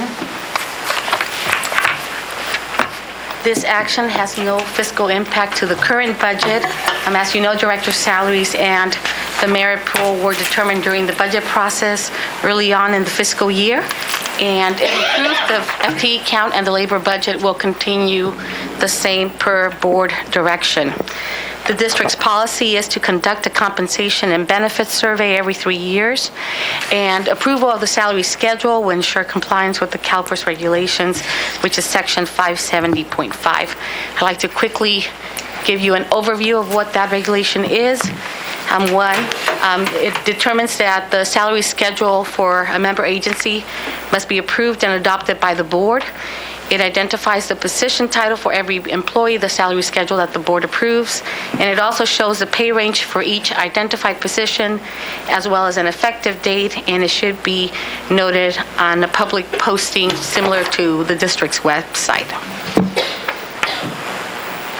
Now, the district staff conducted a compensation survey, and in order to provide you with this review schedule, we looked at other water districts that are similar in organization structure, function, size, and budget.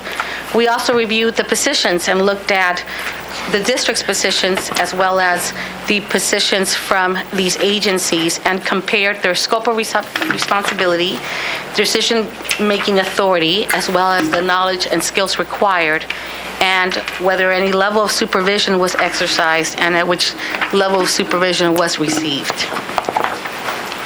We compared 8 agencies that have less than 75 employees, and we did cover also benefits as well as compensation. The benefits included whether or not, what their pay level or contribution levels are at the classic and PEPRA pension levels, medical benefits, dental, vision, the health reimbursement arrangement, which we call the HRA, and any matching for deferred compensation that would be contributed by the employer. For example, our deferred comp plans here are the 457 plans. What we found was that when we look at just the current salaries, our salaries are below 19% when we look at the start of the range, and below 12% when we look at the maximum of the range. When we include compensation, our salaries are 12% at the minimum start of the range and below 8% at the maximum of the range. We are suggesting revisions to the ranges. The first revision is to increase the spread of the range. This is where the minimum and the maximum end. And per the administrative code, the board may change the ranges in accordance with changes in the CPI. The district's current range structure has not been updated since 2009, and since then, the CPI has increased by 22%. And here's a snapshot of that information. So it shows from 2009 to 2019, we've highlighted that in that red box to show the difference in in inflation for the last 10 years. Additional revisions to the salary schedule include reclassification and retitling of positions to account for restructuring. As you know, directors, we have 7 less full-time employees since 2018. Reassignments of positions. Our senior contracts analyst, for example, is performing the role of the deputy board secretary at this time. We've also found that we are currently recruiting for the associate engineer, and because we're not we don't have the salary range that as other competitors, other water districts, we're not getting the breadth of knowledge and skills that we're looking for. We are looking to have someone in the associate engineer position with at least 3 years of experience. And in order to get that, especially because in the beginning of next year, we'll have an additional shortage with a family medical leave. And we're excited that Jackie's going to have another baby, but we also need the help here. We're recruiting for an associate engineer with more increased responsibility, and as such, the range has been revised to reflect that. Additionally, the changes in the ranges are based on the survey results. Some positions have moved to a greater range, some positions have been moved down as well. And of course, these changes within the FTE count and budget are in accordance with what the board approved back in July of this year. So when we look at total compensation, in order to calculate the total compensation and include the benefits, we had to separate whether the employee is at a PEPRA pension level or at the classic member level. The PEPRA pension level, it is by law that the employee contributes 100% of their employee contributions to the pension system, whereas with a classic member, the district currently provides the contribution on behalf of the employee. And when we look at this, and we looked at also the results of the survey that these agencies that we compare to have similar benefits than us, we found the following information. And these next slides will provide you with the summary by position at the PEPRA level and at the classic levels.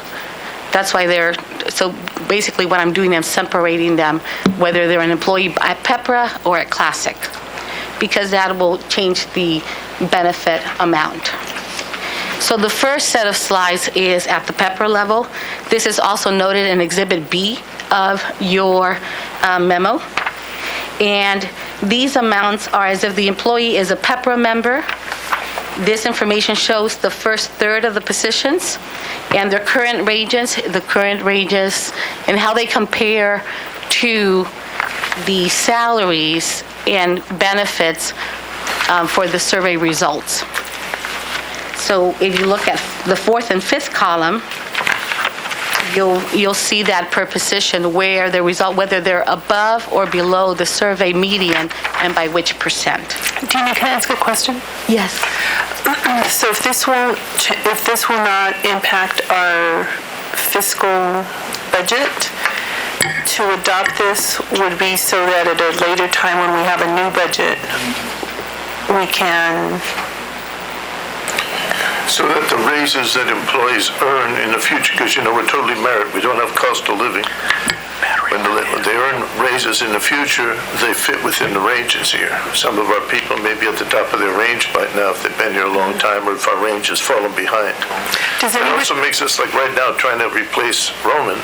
Right. It makes us uncompetitive in the market to have a very narrow range, which is years behind. They haven't been updated in 9 years, and we're out there competing with people who have updated theirs. So, does anybody get cost of living No. The agencies do, we don't. We're strictly merit. Not the district staff, but like Kevin said, other agencies do have that cost of living adjustments. And they are also reviewing their ranges based on inflation on an annual basis. We haven't done a change in the ranges in the last 10 years since they were adopted in 2009. Thank you. Right now, since we are recruiting for a couple of positions, it puts us at a severe disadvantage to have our range, even if you get somebody within the range, if they have no upside at the other end, it'll be a deciding factor. So do we have anything where we can compare it to what we have in-house? So I'm seeing other locations, so like all the percentages that we're talking about are ranges from other locations currently. So, right, other agencies. So these numbers are in comparison to other agencies, right? That's correct, yes. Okay, so can we talk how far off the mark we are from our employees? I believe that's That's a slide, right? This is the information, yes. So this is comparing, like you said, Director, where we are at compared to other agencies and how much they pay their employees with benefits, total compensation as well. For example, Compensation and if you look benefits. at the associate engineer position and the minimum. Okay, maybe I'm not asking the correct question. So I understand that. I guess what I'm trying to ask then, so if we adopt these ranges and we already have our budget for this year, Yeah. so we will have to be looking for these dollars in our next year budget? Only first if two things happen. The board authorizes additional budget for raises next year, and second, if the persons would have been maxed out at their range. Because right now they may fit within the range and it makes no difference. This is simply to make us competitive in the marketplace and recruiting employees. Doesn't, now, for example, and again, the classic one is the associate engineer. If you look at that, we're 25% below the median minimum and 28% below the median maximum. That means that when we go out to recruit to replace Roman, we are at a severe disadvantage when they look at that range. Even if the salary fit within it to begin with, they're going to say, well, gee, I've got no upside here. So this is to keep us in line with inflation and with it's been 9 years or 10 years since we did this. But it does not affect current salaries. Yeah, I'm interested in looking at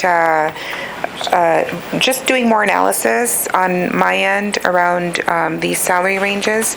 So I'm interested in getting a copy of your actual compensation survey that you conducted that identify each of the and you know, I think it's important for us to do a broader look, not just at these positions, but all of our positions, all of the positions that we have available. Yes, Director, if I may, the rest of the slides show all, because it's all of the positions that have been looked at, not just these that are before you. Right. This is the first third. I just wanted to make it big enough for you to be able to read it well on the slides. And Exhibit B shows that information. Let me see if I am pressing this correctly. So this is the last third. So basically, these are all of our positions that we have, both active and inactive positions, because as you know, the district, the board decided to cut some positions this fiscal year. So this includes both active and inactive positions at this time. So I'd like to, look at this information, but also compare it to the compensation survey of how many agencies did you look at? This is a comparison to 8 agencies that are as similar as we are in the size, with 75 or less employees, because you don't find water districts around the corner that are similar, like Central Basin. There's West Basin municipal water districts. The agencies that we looked at included, here's a slide here. Right there, Callejas, right. MODOC, Right. WRD. So I'd like to look at, their positions all of a list of their employees and then their ranges. But in addition to that, I'm also interested in looking at their job description, because I've found that, all of these different agencies, like the Water Replenishment District is double the size. Their service area is double that of the Central Basin. So I believe that it's safe to assume that their employees' job description is, because they're covering a bigger area, they're going to not just be a member of, for example, Central Basin, 10 chambers of commerce, but they're going to actually be members of 30 chambers of commerce because they're a bigger area. So a manager of a finance director at the Water Replenishment District, their salary and salary range is going to be a lot different from Central Basin, because we have a different budget. We have, I'm sure, different number of staff members, in that department, and different projects on the table.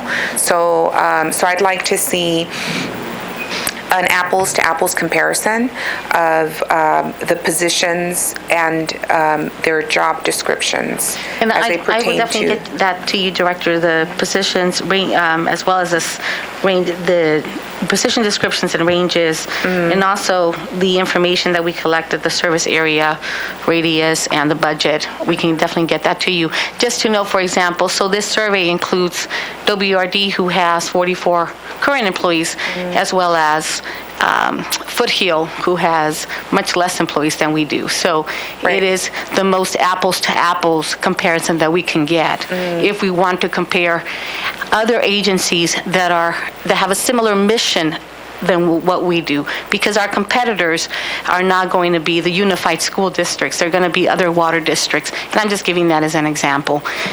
That's why we're looking at these agencies. This is the most apples to apples that we can get, and we will certainly provide that information to you, Director. Sure.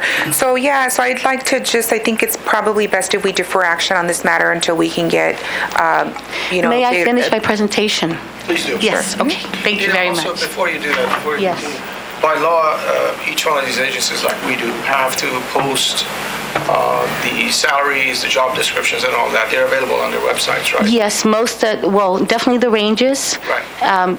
The benefits as well, most of them have that information.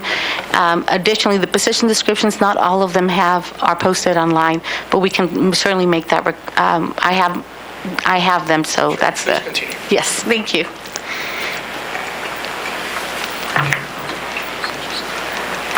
So we looked at the PEPRA amounts, and again, if this approved, you'll see that the last row shows with the proposed minimum and maximum ranges, we would still be below the market survey by the minimum range below 9% and the maximum of the range by 2%. We also looked at the classic, same information, but this is the assumption that the employee is a classic member, and some of these agencies, not all of them, like Central Basin, provide the employee contribution to the pension system. So here, this last slide shows that, again, the proposed is 9% below the minimum and 2% below the maximum. So before you is Exhibit C, just cut out in half. This is the first half of Exhibit C. These are the proposed changes that are before you. This is the second half. I do want to note that the education manager should have been in red as well. And that's what you have before you. I also like to present to you the positions how we've changed since 2018. So the highlighted yellow boxes are those positions that are currently inactive per the board's direction these last 2 years. And this is our new organization structure. We have 17 full-time employees, 1 part-time position, and 2 retired annuitants. And we do have 2 to 3 seasonal interns throughout the year that help the district staff, and that represents about 1% to 1.5% of our labor budget. Lastly, I just want to leave you with a summary of the presentation, that revisions in the ranges do not change the employees' individual salaries. The FTE count and the district's labor budget will remain the same per board-approved budget, and if approved, the salaries will continue to remain below the median, which is an average of 9% below the minimum range and 2% below the maximum of the range. This concludes my presentation. Directors, thank you for your time. Thank you, Mr. Thank you. Hidalgo. I know there's a lot of work that goes into preparing salary surveys and such. Appreciate it. Any questions? Any more questions? I have a question.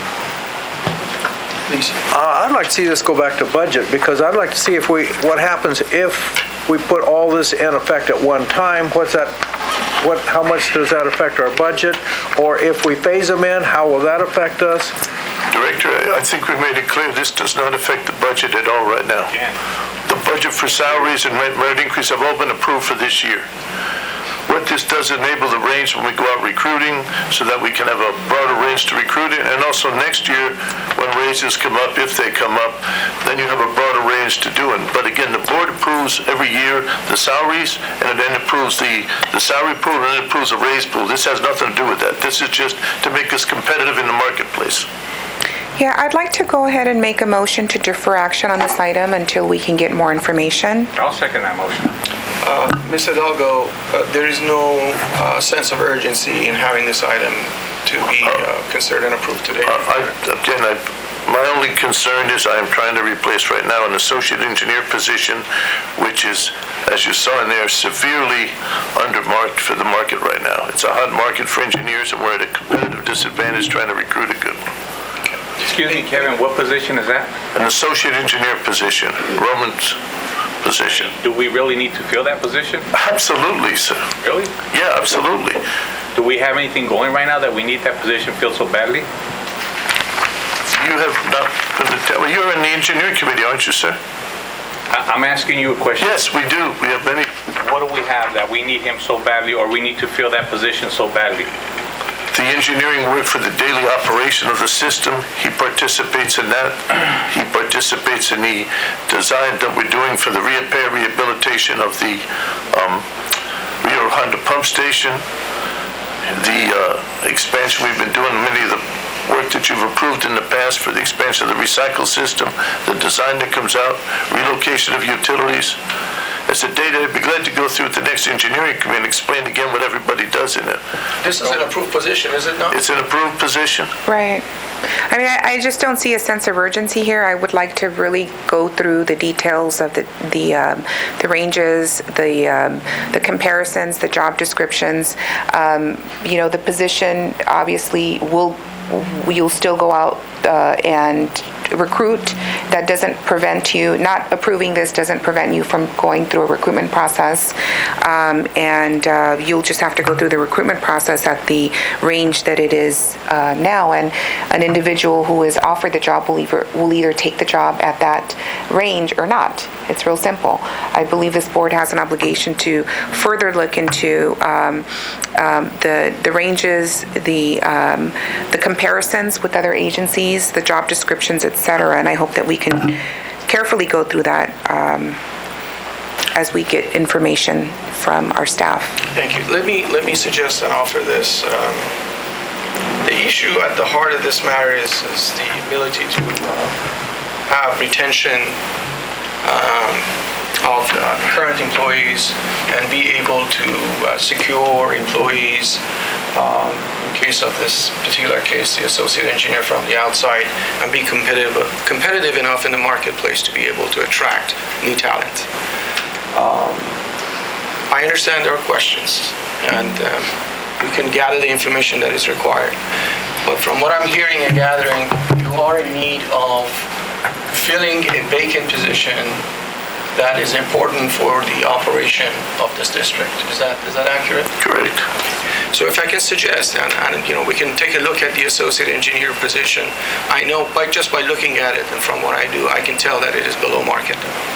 So if I can entertain the board to consider voting on this particular one particular position, because it goes to the operation of our district. And then the other stuff, that's why I asked if it could wait on those to bring back whatever information that is needed for the board to consider the balance of the positions. We have 19 positions altogether, right? That's correct, yes. So I'm only asking for authorization on this one, forgive me, which is an approved position in our budget. An employee left, and we have to recruit and bring back something. And with Jackie's departure, which is going to happen temporarily to take care of much important matters, I think there's going to be important for us to recruit quickly and train that position so that they can take the reins while you're gone on maternity leave. Is that an accurate description of the situation? Mr. Vice Chairman, is that a motion? That is a motion. I second that motion. This is substitute motion. Roll call, please. Director Chacon? And if Jackie, are we talking about you, Jackie, going on maternity leave? And Yes. look, I don't mind getting her all the help we need. If we need to give her a bigger office, I understand all that stuff, because we need to roll out the carpet for our employees. But we can bring in somebody temporarily and, till Jackie comes back. But we're cutting everything else, and all of a sudden we want to, bring in somebody else and bring them in at a higher pay and all that. I'm not for that. This is an approved position, I know. in a budget. But it doesn't make sense to me that we're cutting and all of a sudden we want to refill this position. We've already done all the cuts. It's in the budget. This is an approved position in the budget. I don't think that this prevents Kevin from going forward on recruiting for this position at, what's the current rate? The current range? The current range, yeah.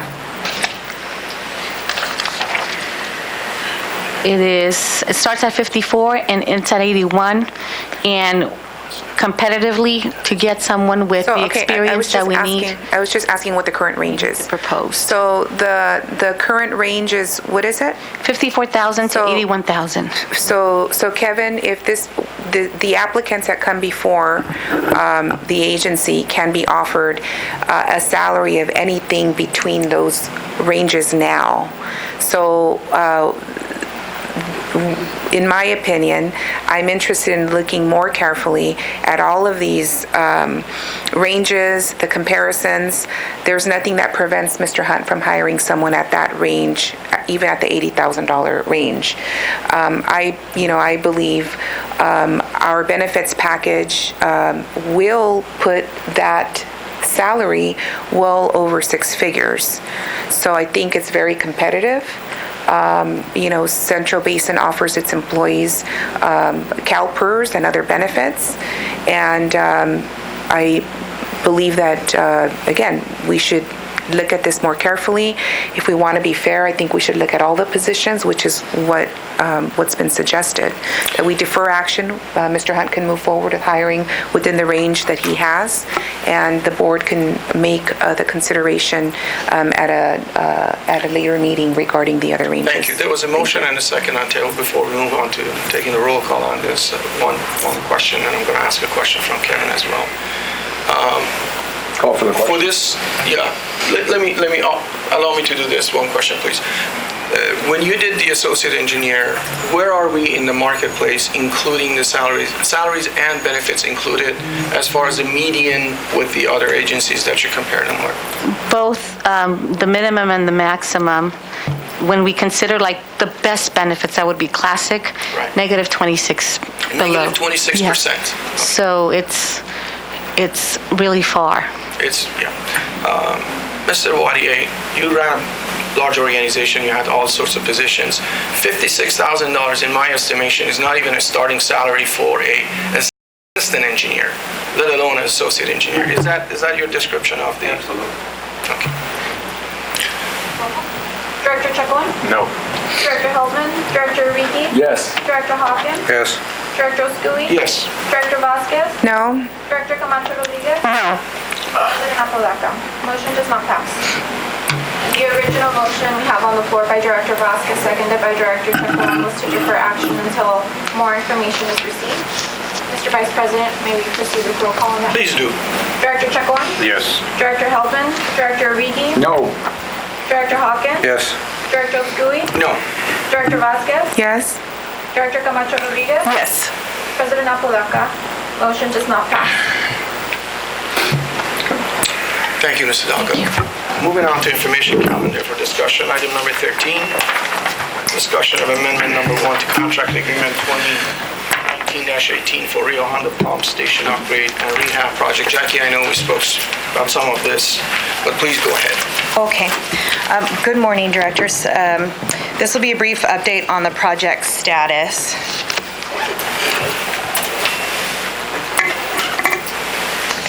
As we've previously reported, the scope of work for Phase 1 is broken up into 2 different phases. Phase 1 deliverables are the pump station conditions assessment, which has already been completed and provided to the committee and to the board for review, and the preliminary design report, for which the first draft was received and provided as an attachment on the October 14th special board meeting and site visit at the pump station. And at the special board, our consultants, Hazen and Sawyer, and our operations teams, Infomark, provided a site tour along with recommendations within the preliminary design report. Staff have reviewed this draft preliminary design report and have provided feedback to Hazen and Sawyer. And at this time, we continue to work with them on refining the preliminary design report, which is attached for your review, the latest version of that. The current plan is to have the report finalized and present it to the board at the November board meeting. If we meet our goal, Hazen and Sawyer will be presenting their recommendations that are within the preliminary design report in detail to the November board, and will be able to answer any questions at that time. And in addition to receiving that preliminary design report, we also have received their price proposal for design services, which leads us to Phase 2 for this project, which is designed for the actual upgrades for the pump station that is also attached. Engineering staff have reviewed the design cost proposal with Kevin and the finance department internally, and we are currently negotiating design costs with Hazen and Sawyer. And with that said, we hope to have the design costs finalized so that we will be able to move forward with a recommendation for award at next month's board meeting. And as you are already aware, as I mentioned earlier, we did not include an award for the design work, which is Phase 2, when Hazen and Sawyer's contract was awarded previously, because we did not know at that time what design needs were needed. Now we do, and so we want to move forward to amend their contract to start the work once everything is finalized for next month. I'd like to point out that the current capital improvements budget that's been approved has $300,000 for pump station upgrades for this fiscal year. Any budget gaps that need to be filled after negotiations will be filled by funding now available by not spending the budget for the Montebello Hills pipeline. And the design for the entire project should be completed this fiscal year if we move forward in November with that amendment. I'd also like to point out amendment number 1 is attached for your review. And engineering services during construction may be awarded under a future contract agreement, and that's if the costs are appropriate and we agree. And that concludes this brief update for today for the pump station. This is an information item only, so receive and file. Correct. Is there a motion for receive and file? Moved. Second, roll call, please. This is for information item. Oh, there we go. Yes. Item number 14, recycle water system operations and maintenance. Yes, directors. Hello, this item is to provide an update on some noteworthy events over the past few months that are related to operations and maintenance of the recycled water system and capital repair and replacement items. There are 3 areas that I will touch on for you today. The first is the pressure reducing station, or PRV for short that we call it, located in the city of Santa Fe Springs. Electrical issues at the Rio Hondo pump station is area number 2, and the third is a leak within the recycled water distribution system, and that would be in the city of Cudahy. Starting off with slide 1, we have the pressure reducing station here, located in Santa Fe Springs, identified on this slide. The PRV upgrades that we were working on are very important for the reliability of the operations and operation of the distribution system, This first slide shows approximately where it's located. And so those upgrades will allow for the operations team to better manage the transfer of water from the upper pressure zone to the lower pressure zone. And it will also enable us to provide accurate reporting to the Los Angeles County sanitation districts, and this is part of their 1211 compliance. And the PRV is composed of 3 6-inch clay valves and previously a 16-inch analog meter, which I'll provide more details on. So the scope of the work for the upgrades for the pressure reducing station is to, one, replace the existing 16-inch original meter, which is around 25 years old. Now we can read flows in both directions. Two is to install instrumentation for the 3 valves to allow remote control instead of manual adjustments, and this would be by a skilled subcontractor in confined space situations. And the third is to upgrade the existing cellular SCADA equipment to radio so we have more reliable signal for communications. And just as a quick update, 2 of the 3 items have been completed. In this month, or in the month of June, the new valve equipment was installed on each of the 3 valves inside the PRV, and the equipment is a blue canister with the red colored mesh around it in this slide. On this one, there's a better view of the new equipment, and the wiring is not yet connected, as you can see, and it will be functional once we finish the work related to SCADA, which is the last item. In the month of September, Infomark scheduled a contractor to install the new 16-inch magnetic flow meter, and this slide shows the old meter. And this slide actually shows the new flow meter right before it was being installed. So what's next for the PRV? The work remaining is to obtain permission from the City of Santa Fe Springs, and that would be to install a radio antenna on site. What we did is we've asked to install a new pole with the city, but that plan was rejected, that original plan. So now what we're doing is we're working on gaining permission to install our antenna on a nearby electrical pole that you can see pointed out in that picture. And if that doesn't get accepted, the third thing that we're going to try is just to reach out to one of the buildings nearby and see if there's some space to install an antenna there.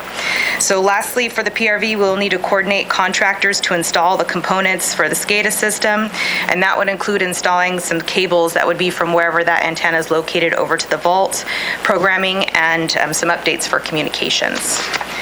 Moving on to the electrical issues at the Rio Hondo pump station. We had issues there from the months of June to mid-August, and this is where the Rio Hondo pump station experienced random power outages.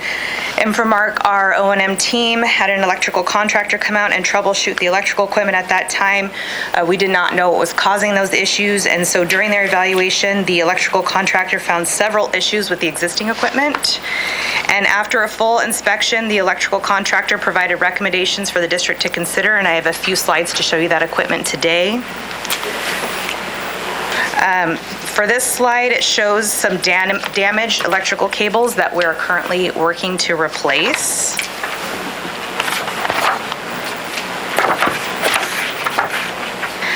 Relocating an air conditioning vent near the front main of the breaker section. This would be part of the Rio Hondo pump upgrades coming up. We were looking into this because there was some condensation issues, so that will be fixed over the next year.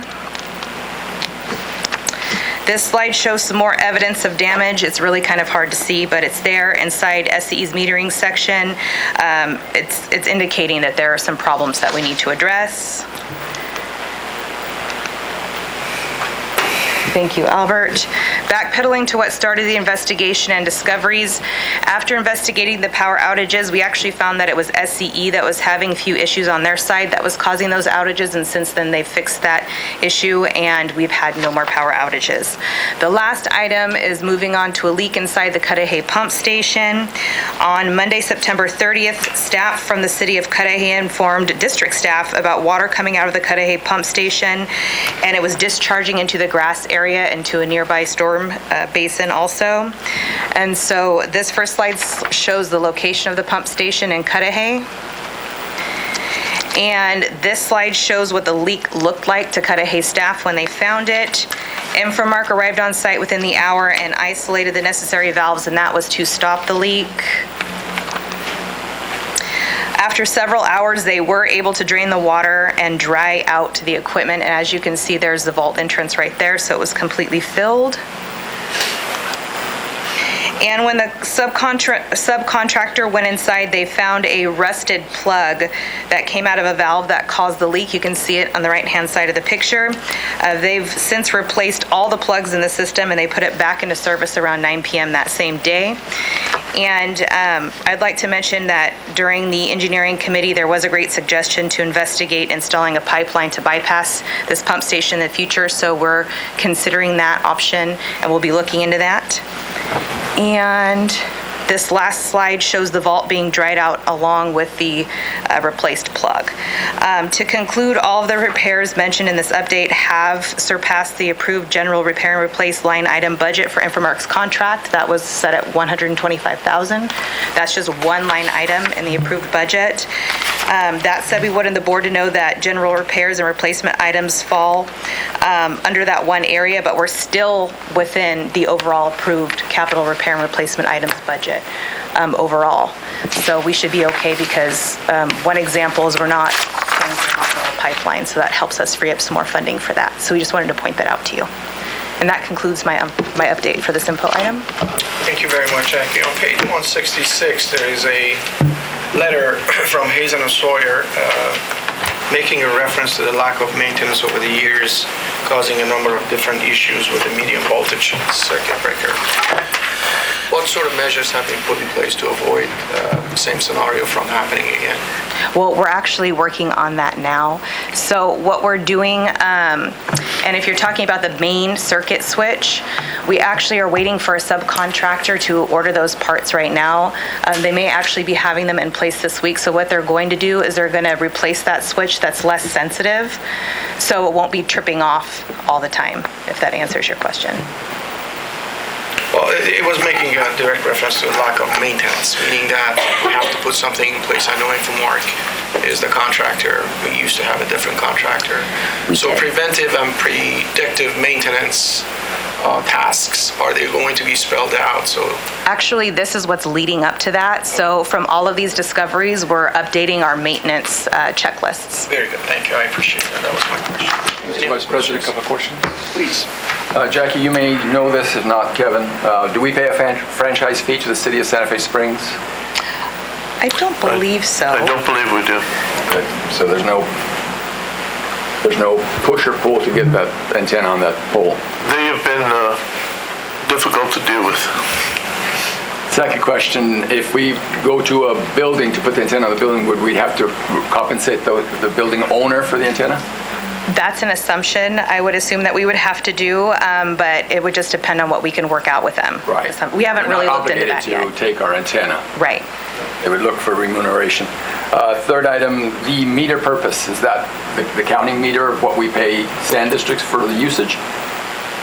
The new PRV meter? The meter that you replaced, the 16-inch meter that you replaced? Yes, actually we replaced that at the PRV. The purpose of it was because it was ending its useful life regardless, but what the situation was that particular meter, as it was installed, it had an old analog register on it that we could see what the flow was for SCADA, but every single time that the San Jose Creek plant would experience a shutdown, we wouldn't be able to figure out how much volume was flowing north or the opposite direction into the northern area.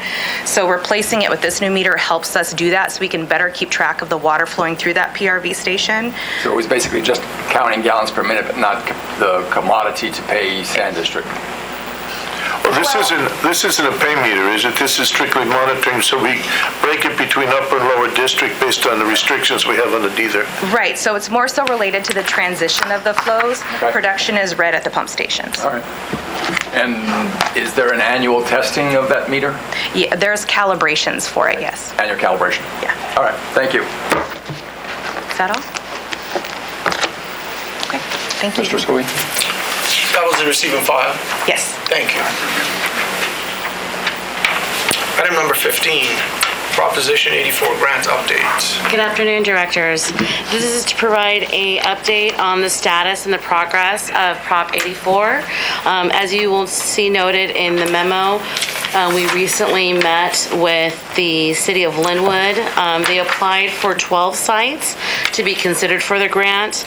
Of those 12 sites, we will be providing audits on 9 of them. The bottom portion of the memo will state the reasons why. And for City of Linwood City Hall and Linwood Park, they are part of the Gateway Cities grant. And as well as Ham Park currently has recycled water that is hooked up to them. Are there any questions in regards to the grants? No? Thank you. You're welcome. Item number 16, 5-year water use efficiency program activity report. That would be you again. Yes. So this is part of the annual presentation that I provide here to the directors. We started providing this report last year. This is now the second year that we're able to provide this data to all of you. It is attached, the report is attached to this memo. And basically this is just a collection of activity that occurred this last fiscal year, as well as the last 5 years in conservation, and specifically with the SoCal Water Smart program that is managed by Metropolitan. As in previous years, the toilets, the clothes washers, nozzles, controllers are the most accessed equipment on the website. And you will also note, give me 1 second.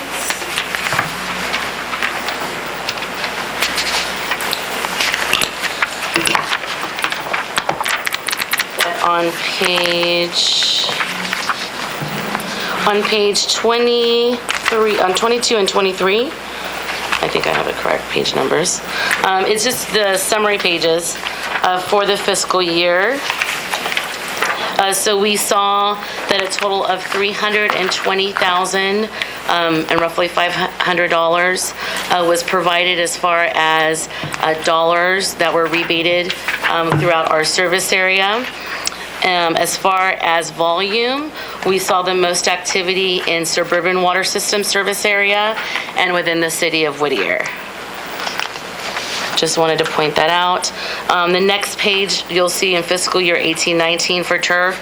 Turf just came back as far as a funded activity for Metropolitan, so that was still, it's off to a slow start. That is why we had reported previously that Met increased that rebate from $1 to $2. So hopefully we'll see more activity in their current year sometime next fall. Are there any questions? Yeah, I just have a comment, Sandy. This is really great information. I want to thank you for putting this together. I know that I've requested a 5-year report, and I really appreciate you delivering on the request that I made. I think it's very important that this agency properly documents the benefits that the purveyors get, one by one, in light of, the issue of the meter charge that we're dealing with. I believe it's really critical as we prepare to, either move forward with the litigation or not, that we continue to put in writing each and every cent that comes out of this agency that is in the benefit of the purveyors. So I'm hoping that at some point that'll be done. This is just one small portion of it, and I just want to thank you. Sandy, will you be presenting the next item? Yes. That is my final. Water District Water Efficiency Monthly Report. Thank you, Director. Yes, this is part of our monthly reporting to the board on the activity, as I just mentioned, on the SoCal Water Smart website as far as rebate activity, and just noted that for the month of August, there were 80 applicants that accessed the website for 60 devices for a total amount of $18,000. And in commercial, there was one application, and that was actually received by the city of Cudahy for a weather-based irrigation controller for a total amount of $2,600.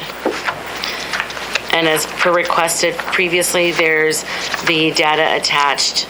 Unfortunately, we're not able to provide the resident information, but from what city and what device was rebated for that month is also attached. Any questions? Okay, seeing none, thank you very much. Thank you, you're welcome. I think Kelsey's next. Item number 18, District Community Outreach Activity Update. Good afternoon, directors. I will be providing an update on the district's community outreach efforts. For the month of September, the district hosted 2 booths, one at the Santa Fe Springs Chamber of Commerce's Business Expo and one at Firebog High School's Back to School Night. Promotional items and rebate information were provided to those in attendance. 158 cases of bottled water were donated to 16 events. Further information can be found in Exhibit A. As for online communications, the district highlighted September as National Preparedness Month by posting tips on social media and developing a blog post that included information on how to be prepared and how to respond in emergency situations. On Twitter, the district received over 6,000 impressions, while Facebook received over 1,800 impressions on posts. The district currently has 621 followers on Instagram. A new banner was created for the district's website to promote free gardening workshops in partnership with LA County and the Metropolitan Water District. The banner also directs visitors to a brand new webpage that includes information on the gardening workshop schedule and contact information. And that is my update if you have any questions at this time. Yeah, this is good stuff, Kelsey. I would like to request that you put, in writing the events you mentioned. There were 2 outreach events, the Fireball event and the Santa Fe Springs event. Did we have a staff member that attended these events? Yes, these are the events that staff were at. Okay. Yeah, if you could include in your monthly report the events that staff actually attended. And again, we want to make sure that we get credit for this, that our purveyors, know that we're out in their communities doing outreach. When our staff is there, that means that our staff is using time that they get paid for from this agency. That's resources. So we just want to make sure that we can properly justify the positions that we have in the outreach department so that, we know that we're spending the money. Right. No problem. Thank you. Thank you. Thank you. Item number 19, fiscal year 2020 adopted budget. Andrew? So this agenda item is a summary of the adopted budget for fiscal year 2020. And my comments are brief. The memo goes through the revisions and summary of the fiscal year 2020 adopted budget. I can handle any questions that the board may ask. Any questions? Thank you very much, Andrew. Oral report, you will be doing that, General Manager Hunt? Yeah, we did item 20. And we want legislative update. This is just a legislative outreach. On October 23rd, Met held their annual legislative planning meeting, and it was covering federal, state, metropolitan proposals. It covered the Association of California Water Agencies, the California Municipal Utilities Association position, water reuse, CalDSL, and then coming up with the Met legislation proposal. Over the next 2 months, staff will be presenting information on this and soliciting from the committee and from the board any legislative desires they want that we would take to the legislator in January. So over the next 2 months, we'll have this the discussion on what was the positions of this, what are the major water issues up there.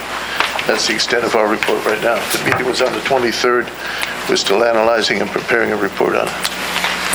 Thank you, General Manager Hunt. Any questions? Seeing none. Item 22, telephone survey and analysis oral report. Who will do that? Tammy will do that?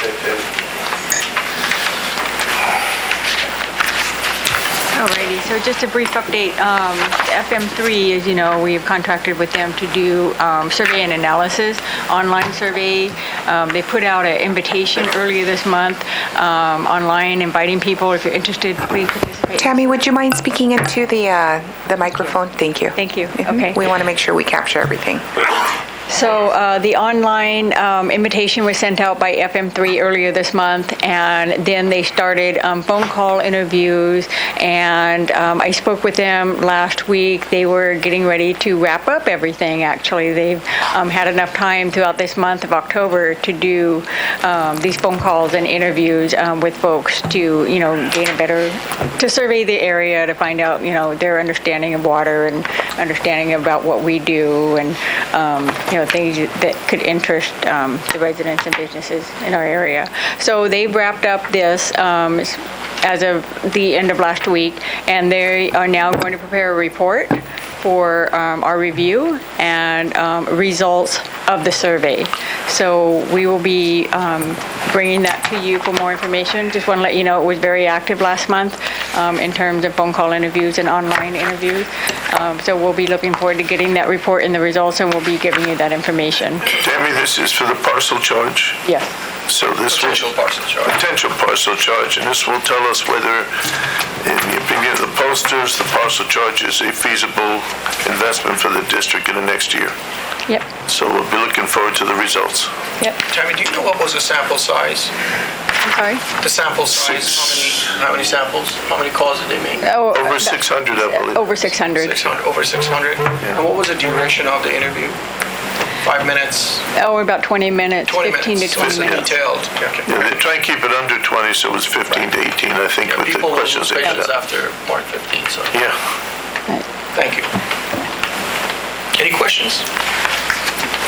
That concludes the information calendar for discussion. We're gonna go to a closed session before we do that. Reordering the order of the items, we'll take 24, 25 first, and then we'll go to 23. And of course, I'll be recusing myself from item 23. Sure. Yes, I've been asked to read the following closed session notice. The Brown Act prohibits the disclosure of confidential information acquired in a closed session by any person present and offers various remedies to address willful breaches of confidentiality.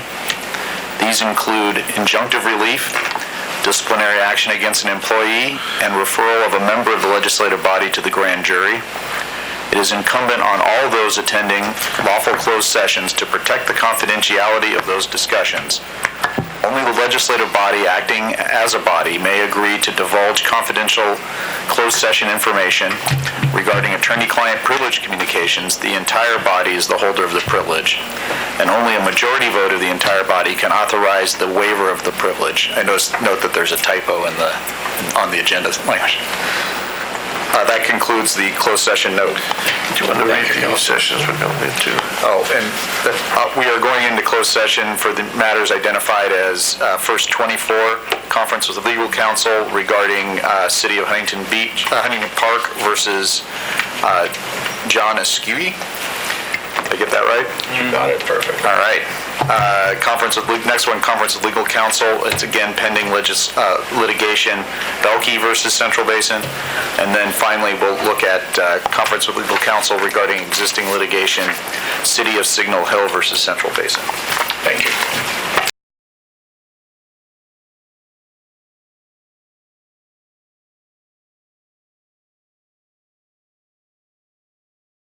Then we come to General Counsel's report. Sure, I'll give a brief report out of closed session. We just lost our form. All right. He's picking up something. He's right back.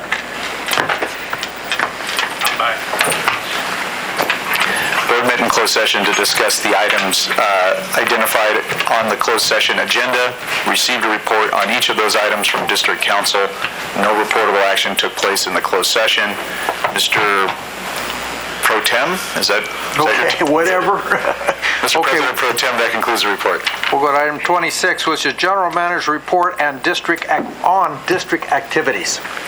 First, I'd like to mention that this is the last meeting of the district that Dean Hidalgo will be at. She's given a resignation and will be employed elsewhere within 2 weeks. We're going to miss her terribly. She's been a big asset to this district for 9 years, done a tremendous good work.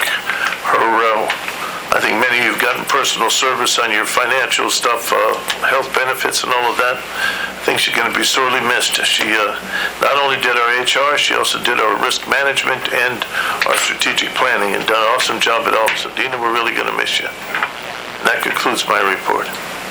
Okay, director's report on meetings and conferences attended. Did anybody have any reports that they had to do, that they went to any conferences that we paid for? Seeing none, we'll go to item 28, which is director's comments and future agenda items. Seeing, okay. Okay, we're going to go back to, what is that? Agenda item 6A. I see here where it says items 22,580 through 22,582. We have probably about almost $32,000 being paid out, but it doesn't have the employee's name. Yes. General Counsel, I believe I mentioned it to you. That's right.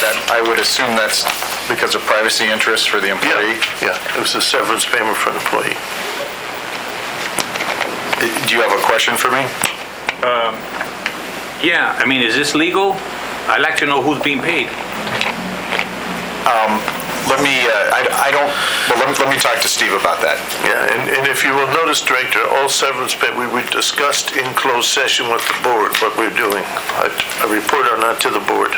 Okay, because if this... I don't remember that report being given in closed session about any severance. Okay. Could do that.